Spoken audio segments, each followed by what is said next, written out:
Hello, and thank you so much for joining us for your Ring of Honor and TNA post-show.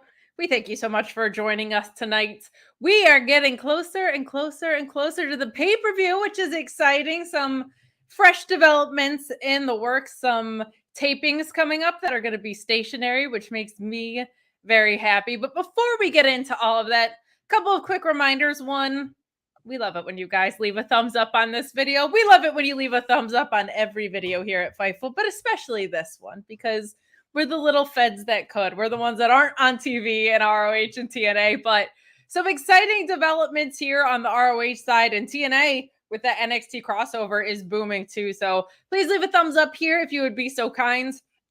We'll also remind you to get in your super chats if there's anything you want to comment on in general about ROH, in general to me and SP3 about tonight's show. Send in those super chats. It's the best way to support us here, other than FightfulSelect.com, where Sean kind of snuck some Retribution news all into one post. These guys are never going to be able to shed their Retribution days, but whilst announcing that Shane Haste re-signed in New Japan Pro Wrestling, also kind of just snuck in there that MXM is an ROH and AEW. Fantastic vignette tonight. I'm so excited to talk about it, but they're out here saying that people thought M&M and ROH was a reach. Well, they're going to give you the best reach around possible. My God. Appropriate that they were lumped in with Shane Haste because he was out here saying that him and Mikey were going to knock tag teams down a peg in New Japan and that they were the best peggers out there. So there's just a lot of very wholesome power bottom. Definitely not the power. That's right. They have the powerful rock bottom over there, but it's not Dwayne Johnson giving it. So they're out there giving the power bottom to people. My God, these wholesome boys getting lumped into the same FightfulSelect.com posts, but tons more contract news on the horizon. There are so many contracts up this year. We are only in July, and when I tell you that there are more big ones coming, there are more big ones coming. So we are going to see what's in store, but so much other news. Keep an eye on everything to do with Warner and AEW because those announcements I think are going to be coming down the pike soon. So much happening with the TNA crossover in NXT. So much happening coming in and out of these pay-per-views. The build to All In already insane as we are putting some incredible matches in place for that. But man, oh man, we got some stuff cooking here on ROH tonight. I think people are excited about Atlantis Jr., or at least intrigued, since Kyle Fletcher has since dropped the ROH TV title. But also, I know I love my boys, MXM, but I think they're making a really fun first impression here. We saw Mansoor's rap on Max Caster closing in on 2 million views. Put the fries in the bag, bro. My God, that was so much fun to see what they're capable of. And these vignettes, of course, absolutely hilarious. What Radiant Ozempic Hotties is what ROH stands for now. My goodness. I feel like we so often hear like AEW isn't all elite wrestling, it's whatever. Or like WWE stands for Walk with Elias. Radiant Ozempic Hotties was not on my list, but neither was an MF Doom reference from Mansoor in 2024. Some good stuff developing, but some familiar complaints, but a decent enough episode overall, I think. SP3, what are your thoughts kind of on the big signing that we have here? And what did you think of tonight's episode overall? I was very excited on last week's show. The first vignette aired for MXM, and I was very, glad to see them. And then the news from Fightful Select confirming that they have signed with AEW/ROH. But this is something that we've been asking for, as far as like talent coming in for exclusively Ring of Honor, and it's a lot of fun to see that being accomplished. And talking about the whole Retribution themed Fightful Select report, I actually had the privilege of interviewing someone else from Retribution this week, Donovan Dijak, over on the True Hill Heat YouTube channel. And one thing I will tell you is that he told me one of the people that he pitched to become the leader of Retribution was Shane McMahon.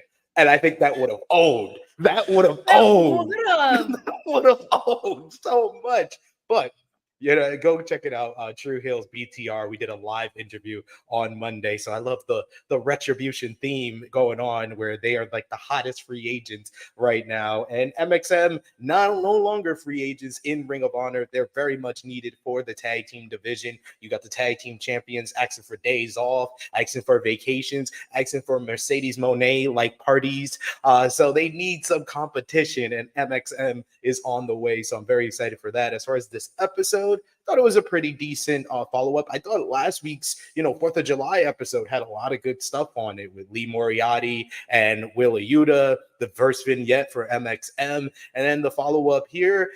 I wanted a little bit more of that to translate into this week, but it was still pretty decent with the nice little main event trios matchup. So I'm excited to talk about it, and I'm excited for this week's list because I took a week off, had a week to regroup, and I've come back with a big list. My gosh, SP3 returns with lists intel. Well, we're going to get into this episode, but before we do, we want to take a minute to tell you about Hooked In Voiceovers. Matthew Hooks is in the chat right now. He's a wonderful sponsor of ours. We're throwing him some extra love. He's normally kicking around our Tuesday nights. We do a lot of very odd voiceovers there. So we are extremely silly over there. And he normally sponsors that show and says, hey, I know a couple of things about voiceovers, but he is not only a wonderful supporter of Fightful, but he does fantastic voiceover work. He does a lot on the entire spectrum of what it takes to produce a high quality voiceover. He's been trusted with national and international brands. He's doing really, really fantastic work. You can check out his website. I'm not going to try and pull it up like I did last time because my internet gets tempted fate, but very easy to access his demos, very easy to get in touch with him. You really get a feel of what he's about and what he offers very quickly at hookedinvoiceovers.com, or you could just chat him up right now. He's in the chat as we speak. So head on over to hookedinvoiceovers.com or just say, Matthew Hooks, what? You have this incredible passion that I didn't even know about? I need your services. And he'll let you know all about it. But he kicks off our super chats right here by saying, Dalton Castle, MXM trio, who says no? Also, the women rule ROH. They definitely do. I'm so intrigued to see what comes out of this Dalton Roderick Strong thing because I feel like that one could go either way. I kind of want tag teams to be tag teams and trios to be trios. Like, Dalton definitely lost the boys, so he could certainly pick up two models in the process. And obviously the personality clash would be fun. But I feel like I would more like, maybe it's like Eminem versus Dalton and Johnny TV find way back to each other and are like, we're not so different, you and me, or something along those lines. Because one of my overall chief complaints with ROH is that lack of clarity between who's in what division and who's on what brand. Like that, I just need clean lines around those things. So I'm not in fully on the idea of muddying that up, but they have to interact. They have to either face each other or have a backstage where they cross paths or whatever. It's too much fun to have these guys operating in the same world. And SP3, one thing that I love with ROH is it's always been so like serious and sports based, but they always do throw you like a Dalton Castle or a Danhausen or an Eminem like coming in here. And it's almost, I love it because it's just this thing of like, hey, just a reminder, it's pro wrestling. Like it's such a fun thing. And I think what people are going to learn if they're not familiar, if they only saw like the Maximum Male Model stuff, two things that stand out with MXM with me are one, they're really good if you give them the chance to go. They just never had the chance to go in WWE because they were getting squashed. When they did their finisher on the Indies for the first time, everyone was like, holy crap, that's awesome. And they were like, we never got to attempt it in WWE, so nobody even knew. And I think the thing that most people miss, including myself until I met him in person, is Mason is very tall. He is a big dude. But I think because he's not like, I'm such an intimidating big guy and he can play a role like this super well, people forget. And because he was standing next to Dijak, who's legitimately like 6'8" for so much of his career, like he's going to have a notable size advantage over a lot of opponents in ROH. And I think that's going to catch people off guard, which I'm excited about because I think people are going to be like, oh my God, this guy he's a model, but he's a monster. He's a monster, if you will. So what are your thoughts on all of that? Do you want to see a Dalton Castle trio? What are you most excited about of MXM being around? I agree with you. I think I just want them to interact, whether it be a backstage segment, it could be a promo in front of the fans, if that, maybe a rivalry that requires them, maybe Undisputed Kingdom, because I feel like they should come right into like ROH tag team title opportunity against Taven and Bennett, but they got Roddy, who might be showing back up here in Ring of Honor, so we can have a trio rivalry with Dalton Castle and MXM versus the Undisputed Kingdom. That would be a lot of fun as well. I'm just intrigued in them and how they're gonna kind of blend in with what's already established in Ring of Honor. Like the super chat said, the women are very much the dominant force in Ring of Honor, and like halfway through this episode I was like, so we really just going to go with the 2 matches that were announced this week of Queen Aminata and Athena and Billie Starkz and Red Velvet? Is it going to be one of these Ring of Honor cards that just get made the week of? I was very concerned. And then we had the big announcement of the Dalton Castle and Roderick Strong matchup on Collision, determining the number 1 contender for Mark Briscoe, which I like. I like you said, it could go either way. My money is on Roderick Strong because he's kind of circling Mark Briscoe and the conglomeration over the last couple of weeks and feuding with them. So I would like to see that followed up on Ring of Honor. I was worried that they were going to wait until the week of and Blood and Guts and probably give him someone from the Elite to face. So I was very pleased with the announcement that, Roddy and Dalton, 2 people that are synonymous with Ring of Honor, are the 2 people that are going to be in the number 1 contender matchup to face Mark Briscoe. But MXN, I'm just excited. I don't care what they do. I know it's going to be entertaining. And you're 100% right. Mason Madden is just going to be a wow factor for a lot of the live fans, and his size difference to everyone else. This is a guy that dwarfed Brock Lesnar in his first ever angle that he did in professional wrestling when he was Dio Madden at the commentary desk on Raw, and Brock had to muscle him up. It took a lot from Brock to muscle him up. Or not really, it's Brock Lesnar, but he did dwarf him. More than a lot of his opponents, yeah.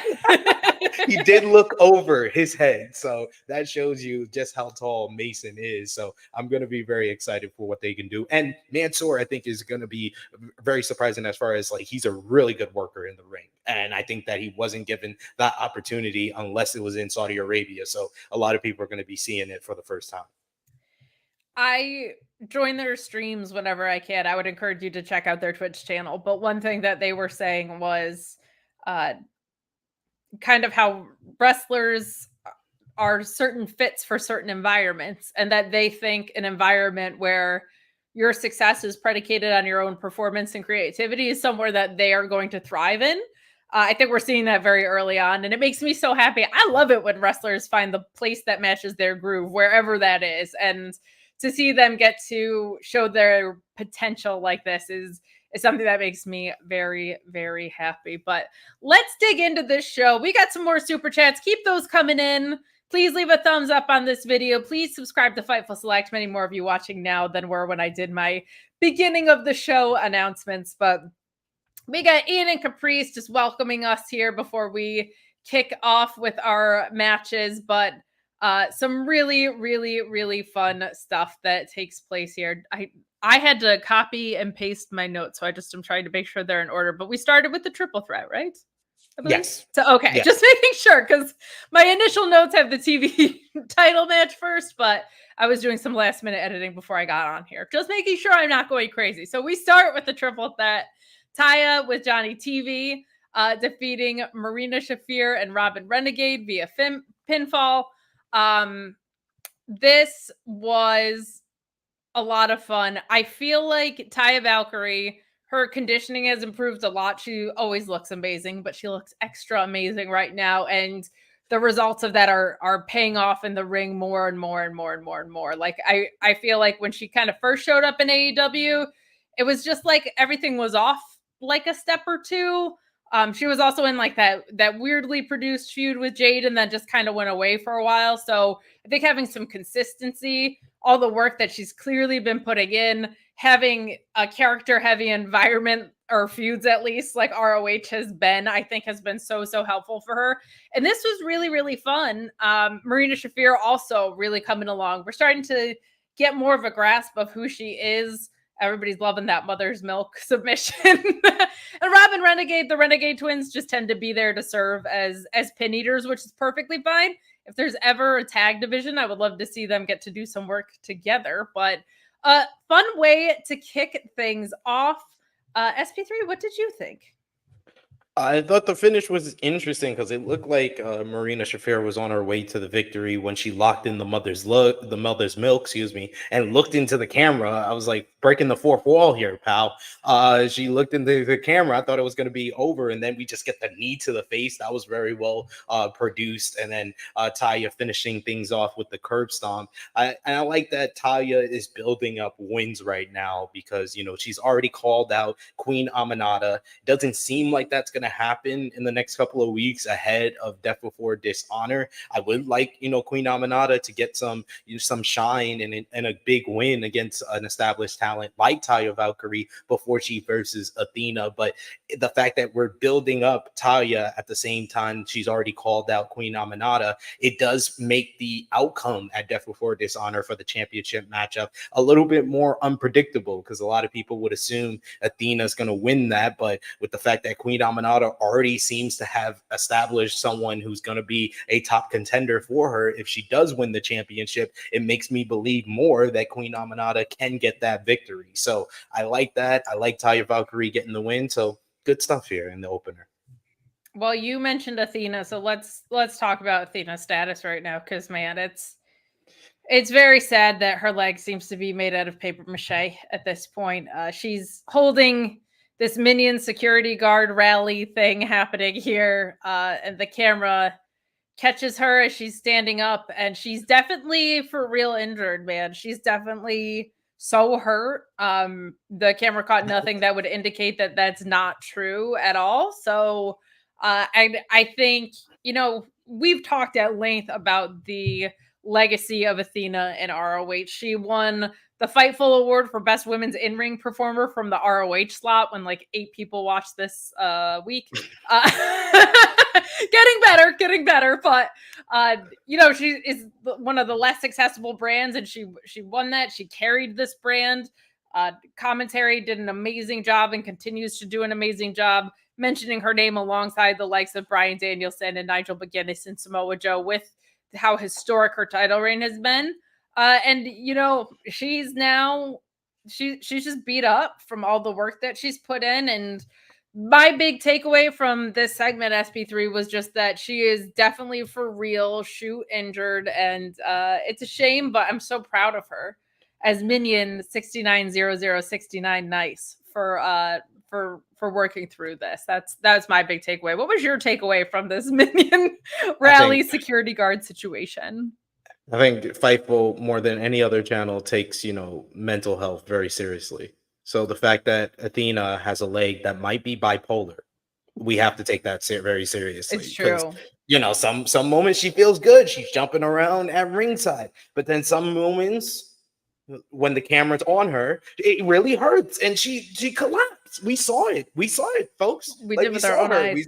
We saw it with our own eyes. She has the brace on. She fell over. She was on the ground, writhing in pain. I think we need to take this very seriously. And I think that this is a very much, I know a lot of people, Fightful doesn't do this, but, a lot of people make a lot of money off of content criticizing Tony Khan. And I'm going to criticize Tony Khan. It is a damn shame what he is doing to our minion overlord, our fallen goddess, the greatest Ring of Honor women's champion of all time. She should not be in this matchup at Death Before Dishonor. This is a travesty that Tony Khan is committing against Athena, and I'm not going to stand for it anymore. SP3, I appreciate your sincerity because you raise a really good point in that I'm not going to sit here and pretend to be a doctor, but she shouldn't be fighting in this. And the women's division has come such a long way, and I have so many better things to say about the women's divisions, both in ROH and AEW, that I did 6 months ago, even definitely over a year ago. But to force Athena to work when she literally has minions right there who could help out. It's disgusting. It's a disgusting travesty. So I'm glad we're on the same page about that. We do take all forms of health very seriously here, and to see her go down in pain like that caused me emotional distress. I might sue Tony Khan for the emotional distress that it caused. I think I might contact the FBI. I should. I'm gonna. Yeah, I didn't want to say that on stream, but I'm gonna have to. I don't have a choice.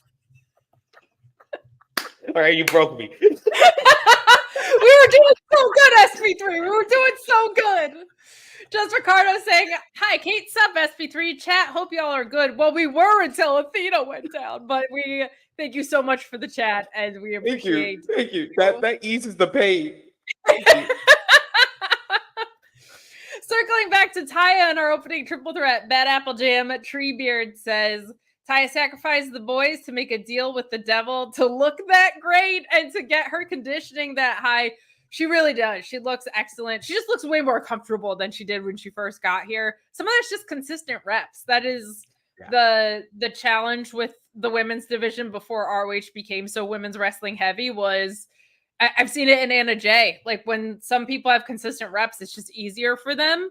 And she came in and worked a program with Jade right away, who's obviously earlier in her career. So just felt like it's not like anything was overwhelmingly bad in her coming in here, but she just kind of was pushed aside rather quickly, it felt like. And then ever since she went to ROH and they had this plan and we're leaning into how fun their personalities are, and she has gotten to showcase what she can do at her highest level. It's the Taya Valkyrie that we know and love. And I love that for us. And I love when SP3 brings his lists to this game, to this post show, to this great sport, to this business. SP3, what's our topic for today? All right, so we're talking about a Tony Khan owned promotion, so I had to translate it to the other Tony Khan owned promotion, AEW. And the highlight of AEW over the last 2 weeks is two of the greatest endings to Dynamites ever. Last week, you had MJF turning heel, becoming his true self. I said it over on Drew Hill. He was like a great 99 overall point guard that you have in 2K, and you try to make him a power forward as a babyface. And he wasn't a 99 at a power forward. He's a 99 at a point guard. He's a 99 as a heel. So that was a great move, an important shift that they needed to make. And then even better was last night on Dynamite with Mariah May, the payoff of a 9-month storyline. I have never been so emotionally satisfied with a heel turn in quite some time. I said this earlier today. It's one of the greatest female wrestling angles of all time. Like, I don't think it's recency bias in saying that. Like, when I tried to compare it to other ones that I remember, I was like, no, this is better. This is better than that. This is better than that. like it was just a payoff of an unworldly type factor. But I got that, and I saw those two heel turns, and I was like, what are the top 5 greatest Ring of Honor heel turns of all time? So that is the list that we got this week. So I'll give you 5 and 4 real quick before we continue on, and we'll get Kate's reaction, get your reaction in the chat. And of course, like I said, the first week, if you got a list you want me to do, put it in the chat, and I might think about doing it. It might hit me while I'm watching Ring of Honor next week, and I might make that the next list. But number 5 for me, going back to 2006, Claudio Castagnoli turning on Ring of Honor to join CZW in the war between Ring of Honor and CZW. He was a CZW original, but I kind of found out about Claudio Castagnoli in Ring of Honor. But to see him kind of turn and show that heel side of him, he was a babyface most of the time in Ring of Honor when he first came in and feuding with Nigel McGuinness. But to see him as a heel, he felt really like fully realized for the first time, and teaming up with Chris Hero as the Kings of Wrestling, and they were like the main heels in the CCW war against Ring of Honor. So that is my number 5 right here. But number 4, I went to 2013, so 7 years later. Okay. Adam Cole turning on Jay Briscoe. And you want to talk about someone getting fully realized. Adam Cole is like MJF. He's at power forward, small forward. He could be an 89, a 90. but you put him as a heel, and he was a 99 instantly. And he was the young upstart babyface. You know, he had a great rivalry with Kyle O'Reilly after the breakup of Future Shock, which got a mention on this show because they got new toys for that. So check that out. See, I'm plugging for you, Ian. And but Adam Cole as a heel becoming the Ring of Honor World Champion, the whole story with Jay Briscoe not wanting to give up the Ring of Honor World Championship after suffering injuries. They did the whole tournament. He beats Michael Elgin clean. And then Jay Briscoe, after his father, after his brother, basically talked some sense into him and told him to, you know, show respect with honor and give it to the winner of this tournament. He handed the title to Adam Cole, and then Jay Briscoe turns around and Cole super kicks him right in the back of the head. It's a great angle. They got it all on the Ring of Honor YouTube channel, so you can look it up for yourself. It was so well done. It elevated Jay Briscoe as the top babyface in Ring of Honor, but it made Adam Cole into a full-fledged, bona fide main eventer in Ring of Honor. So that's number 4 for me. Fantastic choices. Honestly thought Jay and Cole might have been higher up on the list because that one is so great. But when I think about stuff like that, and when I like can recall the footage in my head a little bit, it's such a reminder to me of like, man, some of the best stuff in wrestling is just the simplest shit in the world. Honest to God. Like that was so, it's so textbook. It's so like, it's so the artist's color in the lines of what you give them. Like to me, 100%. Like you can set up the most quote unquote typical situation or typical wrestling trope, but if the right people are handling it, it goes a million miles an hour, and it's so good. And that Jay and Cole one, the Claudio one, great too, just a different kind of thing. That Jay and Adam Cole one is like just such a reminder of sometimes the simple shit just works. It just works, and that was one of them, man. Textbook storytelling. But and I do agree with you. I would have had it higher, but I feel like the top 3 are like iconic Ring of Honor. Bryan Danielson. Hey. I will spoil one thing. Bryan Danielson finally didn't make a list here. Oh my goodness. Because Bryan, it was kind of like a natural kind of heel turn when he was Ring of Honor World Champion. It wasn't like a moment where I could say, oh, he turned heel here. He just started doing it wasn't like small a turn. packages. Yeah, it wasn't like a turn. People just started booing him, and he embraced it. Like, it's kind of like that. But, it was very organic. But Ricardo saying watching Mariah's eyes change right before was lovely. This is the test to me for how far this AEW women's division has come is Bryan Danielson is going to main event Wembley and won the Owen, and people were talking about Mariah May, like coming out of that episode. And I know it's the thing that closed the show, but I think it genuinely caught a lot of people off guard, self included. I didn't think it was going to happen then. And I thought Tony might be the one to turn. And I don't think anyone would have seen how violent it got. Like that was awesome. And it was done to perfection. So some good stuff, and some good stuff from me, Norma, saying, while watching Shark Week, I came across a device called the Baited Remote Underwater Video, bruv. It records underwater activity. It has more talent in its left nut than other cameras. My God, let me tell you. As someone who has ADHD, I was devastated to find out that I can't use it as an excuse to be a piece of shit. That was very, that hurt my feelings when Will Ospreay was like, sorry, you still have to be a good person even if you have this. I was like, I can't coast on that the rest of my life every time I'm in a bad mood. Damn it. But let's move along. We get this quick Undisputed Kingdom vignette where it's basically just a promo saying that they want a day off from Death Before Dishonor and that they're going to talk to Tony Khan to arrange it. Pretty well delivered by Matt Taven. But Mike Bennett, when he is like leading into being a heel in this way with his sunglasses on inside and kind of just like this almost like this high school jock attitude about him when you're like, oh brother, that guy walked into the room, is so much fun. I love that from Mike Bennett. I feel like, man, that whole devil angle didn't really pay off. It's rough because so many of them have been injured, but if they kind of want to salvage things by bringing Roddy into the picture, but maybe they do drop these titles, that could be a fun way to go about business. But let's talk about that one first, and then we'll get into our Radiant Ozempic hotties, because I think they're getting lined up to maybe be contenders here. What did you think of this quick Undisputed Kingdom vignette that we got? I've been really enjoying Undisputed Kingdom on this show, whether it be like their tag team matchup last week against Matalik and Commander was really good. And then this promo here, where, like you said, Mike Bennett and Matt Taven, for that matter, come off like Valley jocks from Saved by the Bell. They do. Really, but they're from Boston. That's the only catch. They're from Boston, but they act like Valley jocks, and they're so cocky, saying, "Oh, we want the Mercedes money."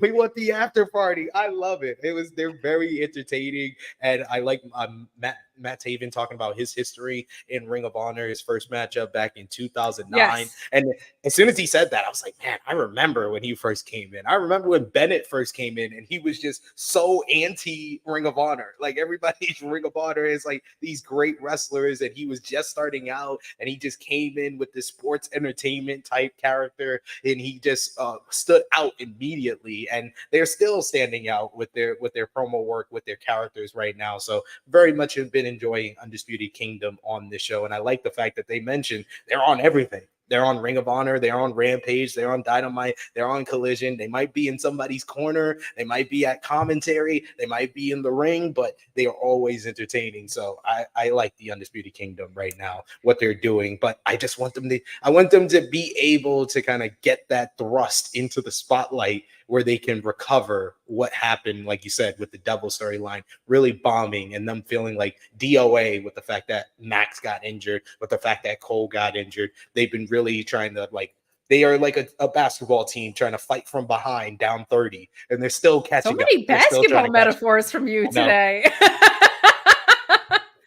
We can tell what's on SP3's mind, but I agree with you on that. And I'm also intrigued to see what happens with the stationary tapings. Like, having to plan ahead, I think is going to be something that is so refreshing for the product, because it has to be. It's not just, hey, what guys are in the back on a Saturday? It's like, no, we're planning 4 weeks at a time or whatever. So I'm so intrigued by how that is going to go. And I feel like, if anything, it should help the tag picture, because there are a couple of champions that actually have been around after not having been around for a while.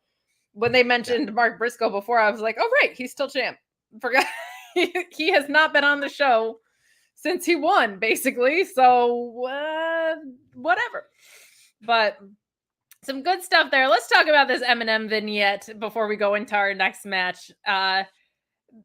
Just more great work from the Save. We mentioned a couple times the Radiant Ozempic hotties. They said the reach around line of, they think it's they've heard that the chatter has been that them and ROH is a reach, but they're going to give you the greatest reach around of all time. They look like $1 million. This feels like merging between Maximum Male Models and kind of what I've grown to know through their like independent work a little bit as more like M&M. Like, they have like this fun shit poster best friend thing about them. And the Maximum Male Models idea, I think, was strong. There was just never a creative translation to the ring that made sense for it, because of things I'm going to assume is beyond their control, because I know what the rest of the product looked like at that time. So, and also, like, just a lot of weird stuff, right? LA Knight didn't want to be a manager. He wanted to look at what he is right now, right? So exactly. I thought this vignette was a ton of fun. I think they're likely the winners. I think they could be a tentpole talent on ROH. And I'm just excited for those guys. Like, I don't consider myself like friends with people in this space that I haven't actually met, but I do interact with them quite a bit. And one thing that was very telling to me about their character as people, not their character as characters, was when they went to Uganda and they were trying to leave. They got stuck in the airport for like an extra day. Because when you're stuck in an airport in Uganda, it's not like, oh, well, I'll flip to the United. Like, that's not how that works. It's not like a 2-hour delay or whatever. And they were covered in their muddy clothes from being there. They were just smiling and laughing about it the whole time. And I'm like, man, I like those guys. Like, that makes me like you if you are taking things in stride in such a way. That's really cool to me. So I'm excited for them as people, and I'm very excited about the work they can do. But I loved what we got in last week's vignette and this. I think them versus Matt Taven and Mike Bennett with their personalities, like you said, the Saved by the Bell jocks, is going to be like a very fun combination. And I'm excited to see where it might go. Does make me a little worried about other teams like the Infantry that have been around for so long, and the other ones that they can't decide if they're a tag team or a trio, like the Iron Savages or whatever. Because if people just come in here and win, if Roddy Strong just comes in here and wins a contendership match before a pay-per-view, how is anybody else supposed to make traction on this product? Loved the vignette, love Eminem, just want to make sure that the rest of the tag team is being built for something, or tag team division is being built for something. What do you think of our vignette here and the state of the tag team division of ROH? I think that the MXM are just so entertaining. MXM collection is coming soon. I just love it. I just love the production of the vignettes, and it's very rare that we get vignettes to hype someone's arrival in Ring of Honor. So it makes it stand out almost immediately. And those guys are just oozing with charisma and entertainment factor. They're bringing a little bit something different to Ring of Honor. Like, we get it with like Dalton Castle, but we outside of Dalton and like Johnny TV and Taya, there's not a lot of acts that have that just instant charisma when they're on the screen, that instant it factor, and MXM is bringing that. As far as the tag team division, I think that they do need MXM to come in here and immediately win the tag team titles, because the Undisputed Kingdom has faced the Infantry. They faced the Iron Savages. It's been in proving ground matches or title defenses, but they've pretty much beaten all the tag teams that we usually see on this show, outside of like maybe like Dark Order is the only team that I don't remember them facing. But they faced all these teams. You need some fresh blood in here to kind of freshen up the entire tag team division, and sometimes that starts from the top. So having a team come in and instantly win these Ring of Honor World Tag Team titles is going to make the whole division open up a bit. We might be able to see maybe an Infantry heel turn. Maybe they go heel to face off with MXM. Maybe MXM come in and they are baby faces at first, beating Undisputed Kingdom, but then they can turn heel because they can feud with the Infantry that way. So there's so many different ways they can go about it. They can face the Iron Savages. They can face Dark Order. The Righteous is another team that, like you said, you can't decide if they're with Lance Archer in the trios division or if they're in the tag team division. I would suggest the Righteous go over to the tag team division, because the whole trios division in all the Tony Khan produced companies seems to be up in the air after the spoiler from Collision this week. So we don't even know if we're going to get a ROH 6-man tag team title match coming up at Death Before Dishonor, because they got to figure out what's going on with the Unified Trios Championship. So I'm going to wait to see with all of that. So maybe some of these trios can get into the tag team division a bit. And Righteous is another one that MXM would have a lot of fun with, because they're two totally different types of teams and characters. So I'm very much open to MXM coming in here and immediately winning the tag team titles, because I feel like it opens things up a bit for the whole tag team division. I agree with you. And when you said the Righteous too, I was thinking about that a little bit as you were talking, and the idea of like Vincent with his like you dig and his creepiness, and Soren Mason just being like, what is wrong with these guys, would be such a fun combination. I am so in on that. But we're going to get to more fun stuff from your list. But first, we got this super chat from Shane Monster, who says, hey, TMD Kate, favorite name in the world, and SP3 count, any random wrestling facts you heard that brightened your day? Via Eric Stevens, Danielson wanted his name to be Lloyd Boner. That man loves dick references, and God bless him for it. Like, I adore that so much. I don't have a fact, but I do have a spoiler. Effie's gonna kick Sean Ross Sapp's ass in Louisville, which that's awesome. I think he's gonna be my new boss. I think we're gonna have Effie select with all the scoops that you could want. And like, knowing Effie, it could be like 2 scoops of ass, like in beautiful fishnets, just looking great. So I think that's what I'm in for. I got to start sucking up to Effie now, because like I'm just gonna lie about my rate here and try and get myself like a little bit of a raise. But I just know that our website will be fine. Effie is fine. This website will be fine. Busty Select is going to be great. Do you have any fun facts or just lists today?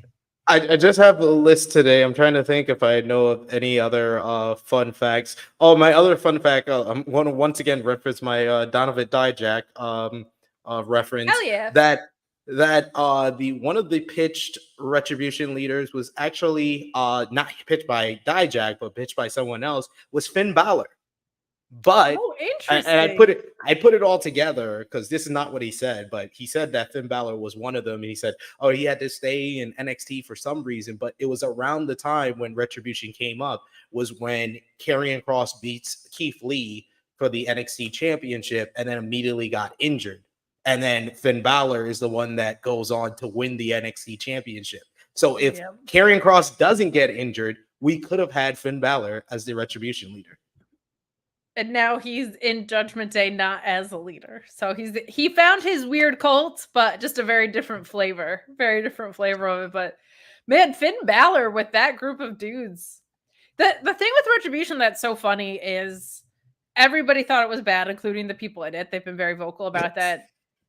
That shit has like millions of views on YouTube. And I don't know if it was just because most of it was the pandemic era. So like people were just looking stuff up a lot, or if people were morbidly curious or whatever. But like there was a legitimate effort that was made by everyone involved. And I think that part of it showed through. But it always cracks me up because people crap on it. And I'm like, they are eating off those videos on YouTube. WWE is. So, but that's what happens when Vince McMahon apparently just makes up ideas and then puts plans behind them. So there you go. Those poor boys will never be free of their Retribution names if Sean has anything to say about it. But some amazing stuff. Check out that interview. Dijak's an amazing interview. I can testify for that here on Fightful. He gave Sean 90 minutes. He had a lot to say. He has such a brilliant wrestling mind. So go ahead and check that out. But SP3, go ahead and hit us with number 3 on your list. I'm gonna hit y'all with number 3 and number 2 real quick right here because I don't want to give him too much credit because he's the reason which caused Kate to be the second co-host today who compared me or put me in a reference with Drake. I am not an OV ho, ladies and gentlemen. I was from Canada, but now I'm denouncing Canada after Jimmy Macaram and Kate both referencing Drake in parts to me, in connection to me. I'm not an OVO anymore, but this is the person that made her make this reference. At number 3, Nigel McGuinness turning on the fans who turned on him in 2007 as Ring of Honor World Champion. I was there at Rising Above 2007 when Nigel McGuinness defeated Austin Aries with one of the deadliest tope suicide dives I've ever seen, where his head crashed into the barricade, busted open, still fought through the pain to get the victory. And then he was supposed to defend the Ring of Honor World Championship the following day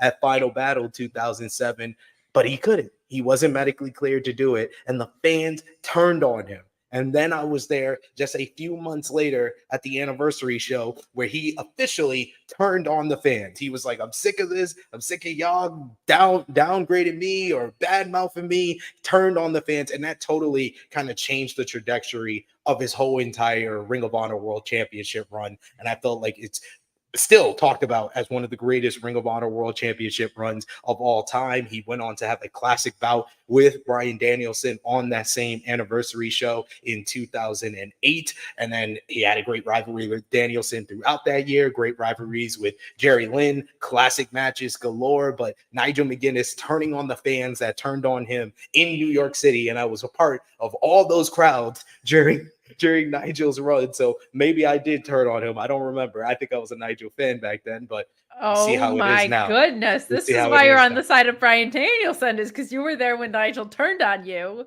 And so now you're like, I don't care about him and I don't care about clams, whatever.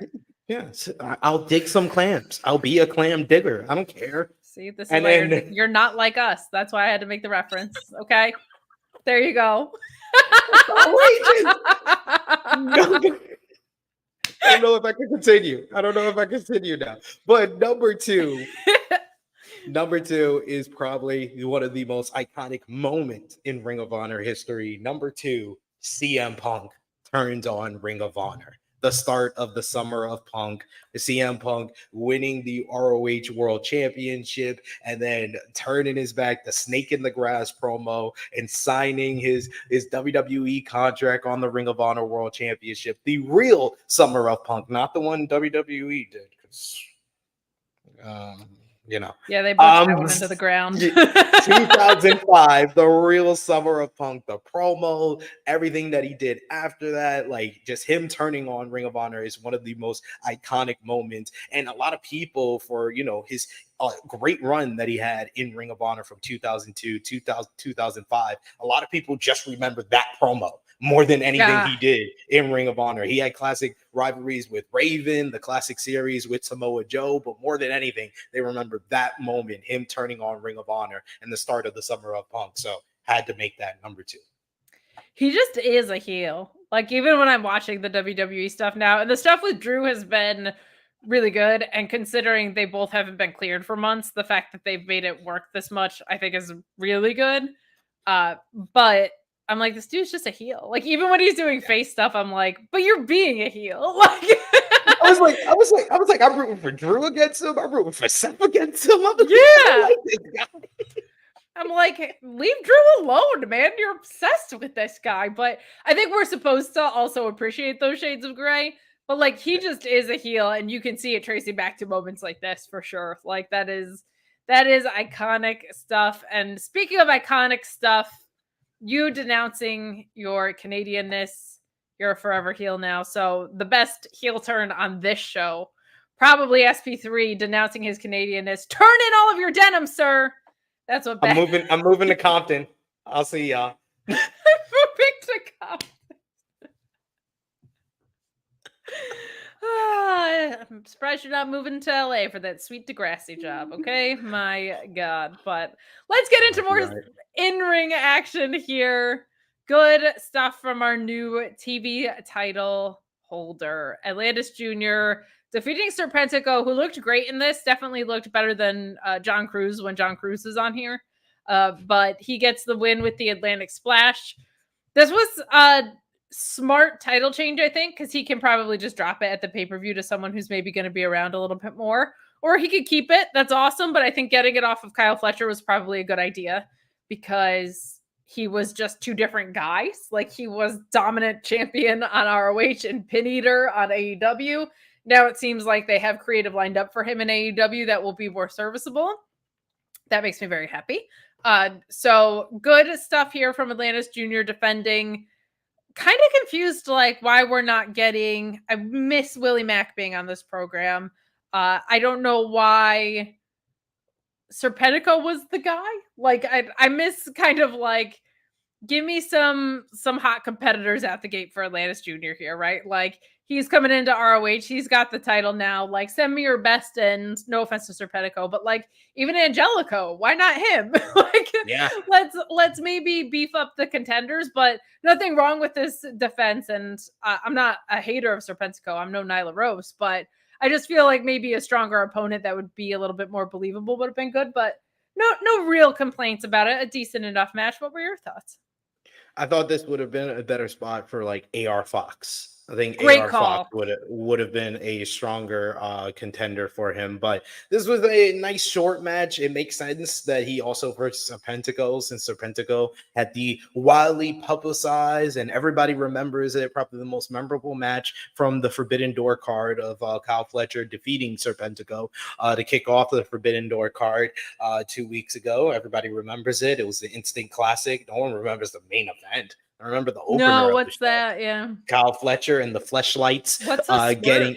I don't even know. You know, what's a swerve and Osprey? Swerve and Osprey? Who's Osprey? The waterfowl? I don't know. Fletcher and Serpentico. That's where we're at. But yeah, I think it made sense for Serpentico to get the victory. I mean, to get the matchup here. But I mean, he lost to the former Ring of Honor TV champion, so it wasn't like he was the strongest contender here. So I do agree with you. Someone like Willie Mack, like I said, AR Fox would have been better here, but it was a nice kind of showcase for Atlantis Jr. for people who aren't familiar with his work over in CMLL. And I heard he had a really good match with Kyle Fletcher. I'm going to go out of my way to go check that out. I was trying to find it in between the end of the Ring of Honor show and this show, but I couldn't find it. All I found was the highlights on CMLL's YouTube channel. But I will watch the matchup eventually because I did hear good stuff about it. But Atlantis Jr. is one of the top stars, one of the up-and-comers over in CMLL, so I would like to see him get a showcase matchup at Death Before Dishonor. I just have the inkling feeling that he's just going to drop the title back to Kyle Fletcher. Yeah, that's a possibility. That's a possibility. Make Fletcher a two-timer there. But if you've been following online, there's been some chat of like what you could call his followers, and he realized you could call them like Fletch hers, Fletch hims. There's also been some talk of Fletch lights. Yep. Which the chat is lighting up for. We don't normally throw like bonus reads, but when you say something like Fletch lights rise, you expect me not to play a Blue Chew ad? Like, come on, Fletch lights rise.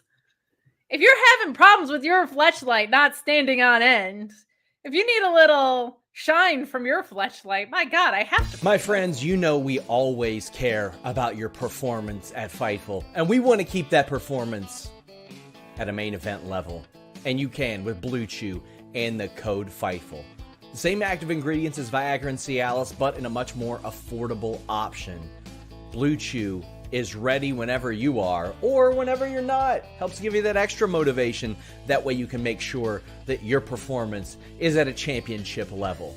You go online to bluechew.com, and when approved by our online physicians, you get that confidence, you get that performance, and you get it shipped straight to your door.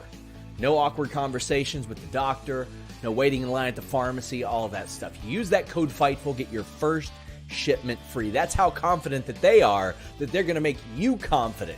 What do you have to lose? BlueChew.com and the code FIGHTFUL. That's it, man. I can't not play that. My God. My God. A bonus read for you, Blue Chew, because of Kyle Fletcher and his Fletchlights.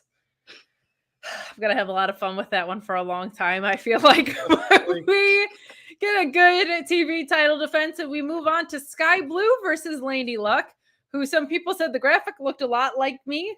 And I take that as a compliment and was also like, yeah, that kind of looks like me in the graphic. The bangs, the tone of the blonde, I'll take it. I've been called far meaner than that on the internet, but some good stuff with Skye Blue and Laynie Luck.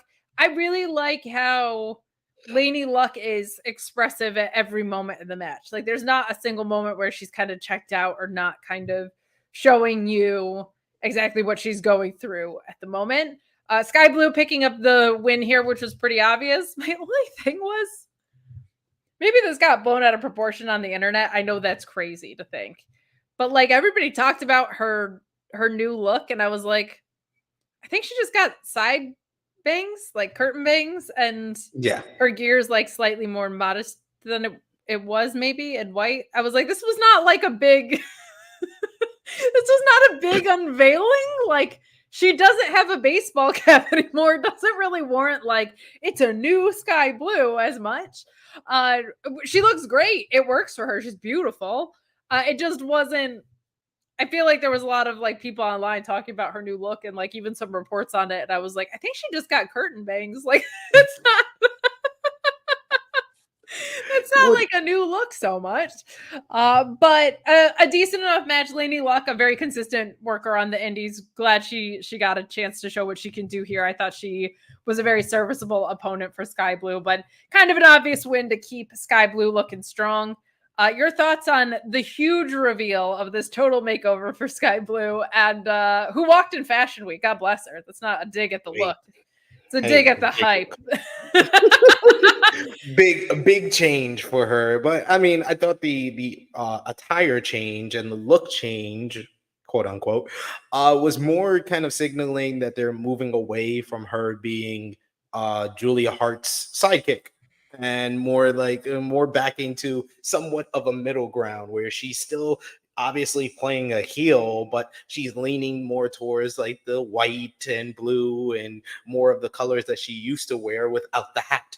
So it's kind of like a mix of the two gimmicks that she's played so far coming into one. And I would like to see more of Skye Blue in Ring of Honor, because I'm all for these young talents that are still improving, getting their reps. And if she's going to get her reps here on Ring of Honor, I think that is the place for her to be, because it doesn't seem like she was getting too many reps over on AEW television.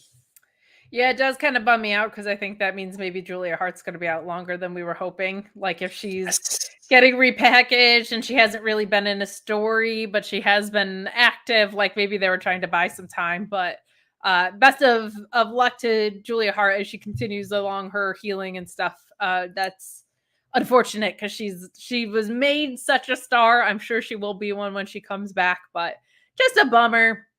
Yeah.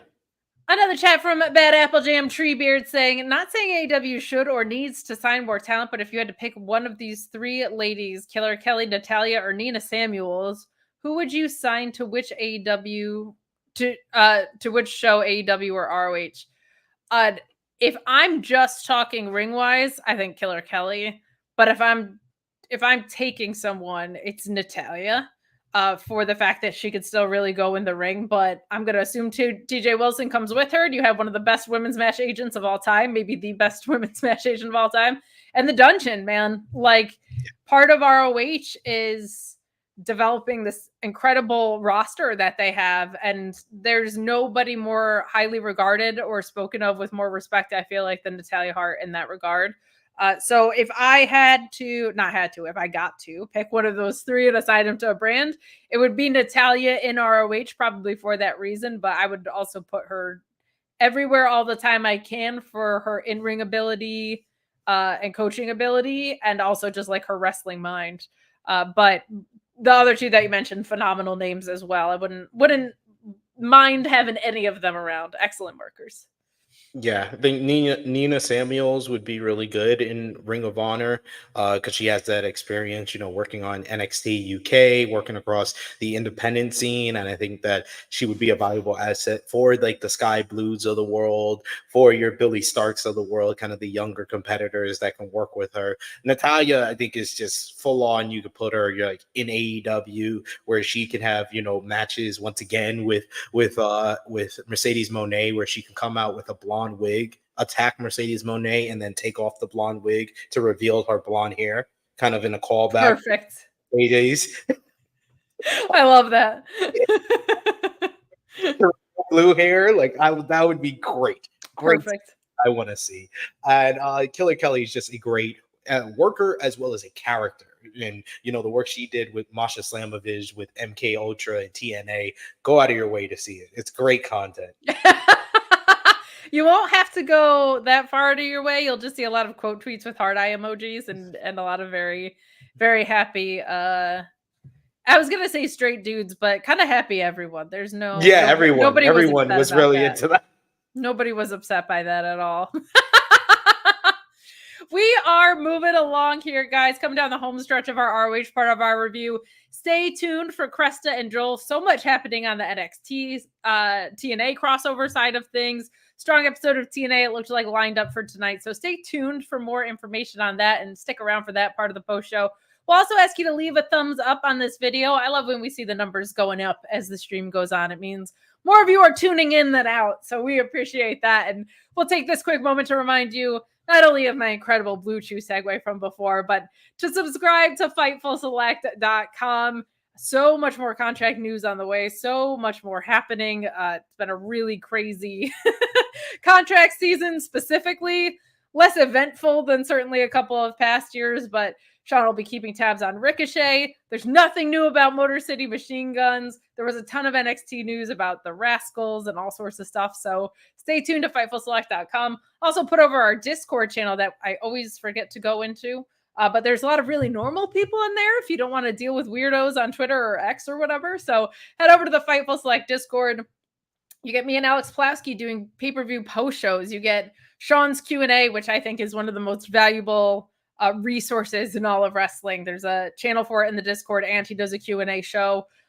Tons of stuff on FightfulSelect.com. Best $5 in the biz. I gave you the hard sell. Go over there and subscribe. It's how we get paid over here. We appreciate it. So we will move right along in this episode to a Proving Ground match where Billie Starkz beats Mackenzie Morgan with that hammerlock fish hook, man. I love heel Billie Starkz changing up her moveset like this, getting into this. My only complaint about this match was I don't understand why it was a Proving Ground match. She wasn't going to prove her ground, and you already have a contender lined up. That just makes it muddy because it's like, okay, if Mackenzie did prove her ground and Billie lost, would she still get a title shot? Like, it's too close to the actual pay-per-view, I feel like, for that to happen. And if she wasn't going to prove her ground anyway, they could have just made this a match for her to look strong in going into the pay-per-view. But Billie Starkz continuing to be so impressive. I love when we get things like that submission finish out of her. I continue to just be in awe of how young she is, with how seamlessly she transitioned from face to heel, character-wise, ring-wise. Every aspect of her still feels like the same woman, but now evolved into this heel persona. She did excellent work here. Good stuff from Mackenzie as well. Just kind of was more there to serve her purpose, but this match was fine. What did you think? Yeah, just a fine kind of like mini squash match. I like Billie Starkz with the braids, and it adds to the heel persona as well. I like that little change to her hair. And Athena, showing off her injury, she had to be helped to get involved a little bit in this matchup, and she was running on her bad ankle, which shows the perseverance of our fallen goddess. Truly, like, the pressure of carrying a title and a brand and all the minions. Like, no wonder her leg just gives out sometimes. There's so much there, So She probably got back issues too. She probably does, from carrying this entire freaking promotion, man. My God. Let's call for super chats, by the way. Feel free to get those in as we are coming down the home stretch. Good stuff here from Diamante and Nyxx. The Juji Gatami arm breaker getting the win for Diamante here. Like that she's getting reps. Likes that they're keeping her strong. I think she'd be a great contender for either title, really. But I feel like her coming after the TV title would be fun. But I just like that this women's division is staying so fresh. Like, Taya is still being built. Diamante is still being built. So even when matches feel kind of superfluous, you're like, okay, they're supposed to be on my radar still. They're supposed to be on my radar. I wish we would get that more from the men's singles division, which is something I don't think I've ever had to say on a pro wrestling post show. Like, man, the men's division really isn't doing the work that the women's division is getting. So, but good stuff here. I love Diamante. I was like waiting for her to get more opportunities after Evilise got let go and they just kind of pulled her from things. I was like, why is Diamante gone? What'd you say fuck me for? It was one of those, like, come on, man. I love Diamante. She has something so different than anybody else kind of brings to the show.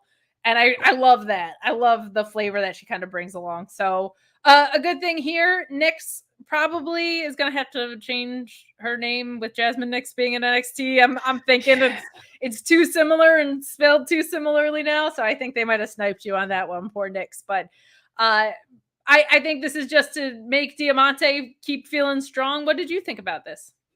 I like the fact that, she called out Layla Hirsch before she applied the Juji Gatami, continuing that rivalry. Like I always say, I always enjoy the non-title women's feuds. AEW does it very well, but Ring of Honor is doing it more and more often. And we got Diamante not really kind of picking up wins to build to a championship bout like Taya is. She's picking up wins and sending a statement to her current rival, who is she still trying to get a victory over. So I'm looking forward to that street fight or whatever type of match they're going to have that was built a couple of weeks ago. We still don't know when it's going to happen, but it seems more and more as the weeks go by that they might find a slot on the Death Before Dishonor card, either on 0 Hour or the main card, and I'm all for that. Agreed. I like calling out Layla too. That feels like those two should be rivals for like 10 years for some reason. Like Diamante and Layla should just be those two people that never stop beating each other up. But Patrick Moore with a lovely chat saying, commentary said Diamante never smiles, but y'all do. Got a lot to smile about when SP3's around. And when I hear number one, that's on his list.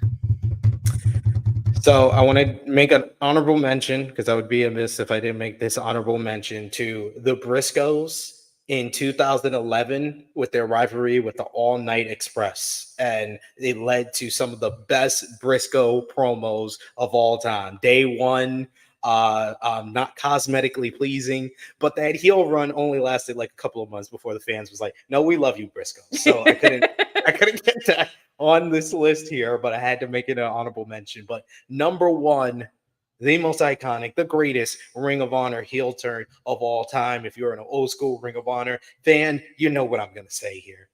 It's Kevin Steen turning on El Generico. It just is. Like, it had to be that. My favorite tag team in Ring of Honor history. You could go back to Ring of Honor DVDs or on Honor Club. Check out like 2008 Ring of Honor from Hammerstein Ballroom. I used to hang out with my good friend, shout outs to Marcus Cash, who used to go to every Ring of Honor event at Hammerstein Ballroom with the El Generico mask and a Canadian flag. And I was his black Kevin Steen. And we used to run around with the flag on the balcony, on the floor. We used to always root for Kevin Steen and El Generico. And we didn't make it to Final Battle 2009 when Kevin Steen finally had enough of El Generico, blasting him in the head with the steel chair, bloodying El Generico, and it led to a years-long rivalry in Ring of Honor, PWG, that is still talked about today. It's the main reason why both of those guys got big-time WWE contracts and became faces of NXT. It was their rivalry that really kickstarted at Final Battle 2009. So Kevin Steen turning on El Generico, the number one Ring of Honor heel turn of all time. Once Punk was in the 2 slot, I was like, Steen's got to be number one. There's no way. That was gonna be my 1-2. My alley-oop, since you've been using basketball metaphors all day, but love talking about that and love talking about our main event, Lee Johnson in the Infantry, Carly Bravo and Shawn Dean, with Trish Dora, of course, versus the Dark Order, who they get the win over. We get a frog splash from Lee Johnson. Whew, he looks good in the ring. Really, really good stuff from Lee Johnson. Like, just remarkable how much that guy has grown on this brand. And it's so fun to see that happen time over time. Every week just feels like he's showing something even more impressive. So much of it is just fundamentals done real well. Like, very crisp. Submissions, like headlocks, are very locked in. Frog splashes get a lot of air. Like, just stuff like that, where it's just his athleticism and really great execution of some kind of standard moves makes for some really great wrestling here. This was fun. I liked that trio. I just wanted the Infantry to be on a contendership path of some sort. I understand MXM coming in probably delays that a little bit, but I would love for like the Infantry and MXM to be kind of the first, assuming MXM is going to go over. I would love for that to be like the opening feud of the MXM title era. But this was a decent enough match. Nice to see Dark Order around. We'd love for them to get some consistency as well. But what did you think of our main event tonight?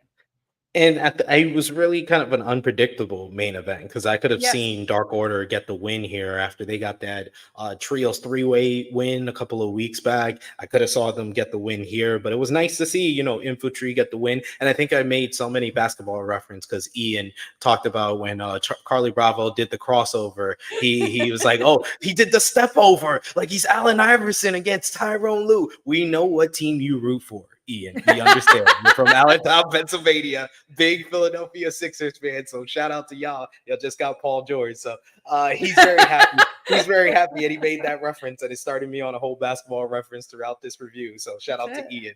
But Carly Bravo is so talented. I just heard a snippet of his track on the Who We Are new AEW album. Okay. Yeah, he did his own song on there. So very well done. So he's multi-talented. And like I always say about these Infantry matches, he's the one that always impresses me. I've become a big Carly Bravo fan, so I love seeing what he's doing here. And overall, this made for a very cool trio with Lee Johnson, who I think that the real plan needs to be Kyle Fletcher wins back the TV title from Atlantis. And now that it's a fresh new title reign, Lee Johnson is the one that dethrones Kyle Fletcher after their 2 out of 3 falls matchup. You got to put the title on Lee Johnson.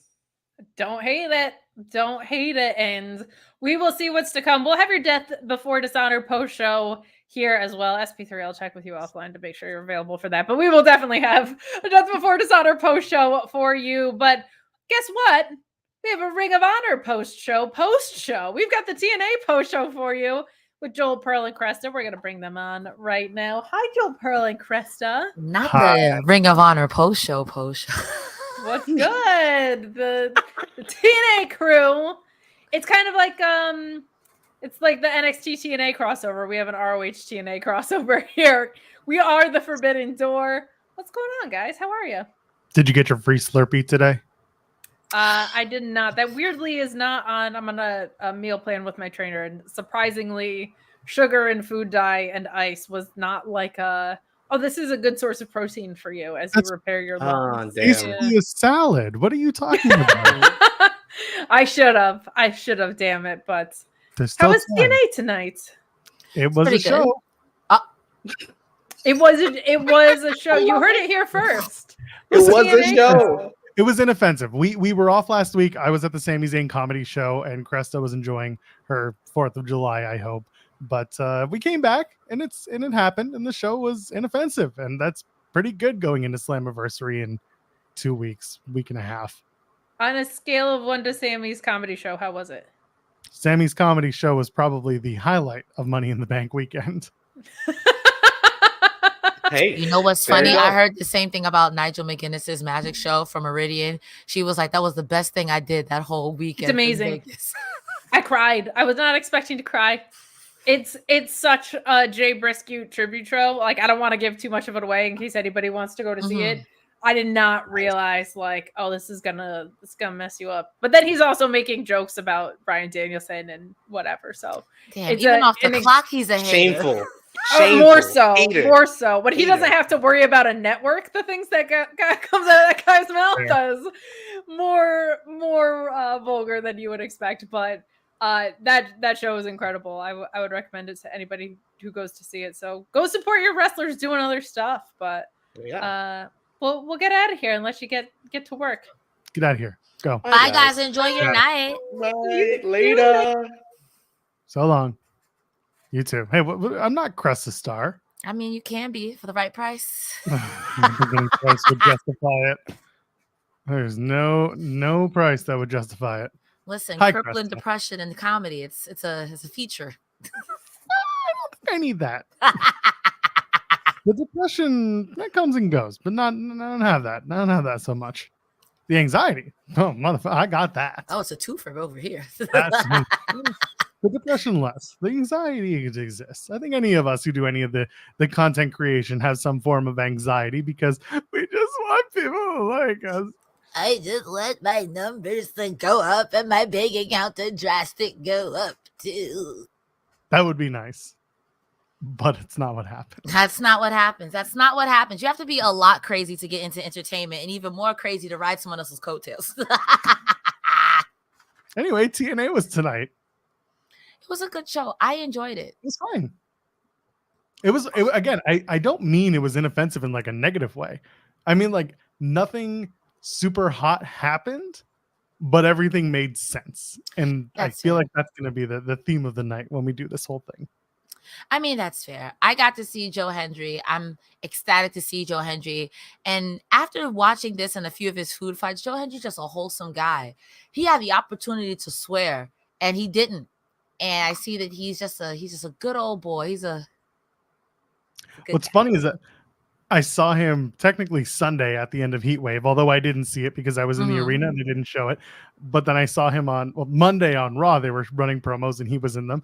Tuesday, he showed up on NXT in the main event. Wednesday, we ran an interview. Sean Ross Sapp sat down with Joe Hendry here on the channels. Should have been me.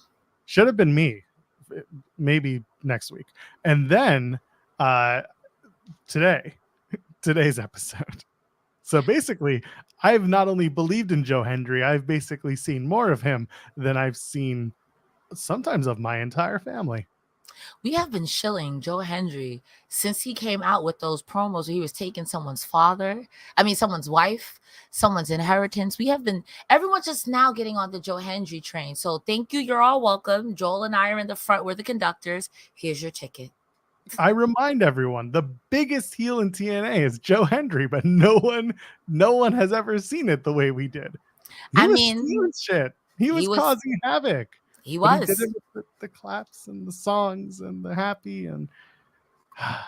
If you're a bad guy with a good theme song, all is forgiven. Shout out to the Wolfpack in WCW. Shout outs to the Henderson sisters from Hocus Pocus. Dance till you die. No one was really mad because they were dancing, Good on you for going outside of the wrestling bubble for that reference. I'll be here all week. You ready to go for it?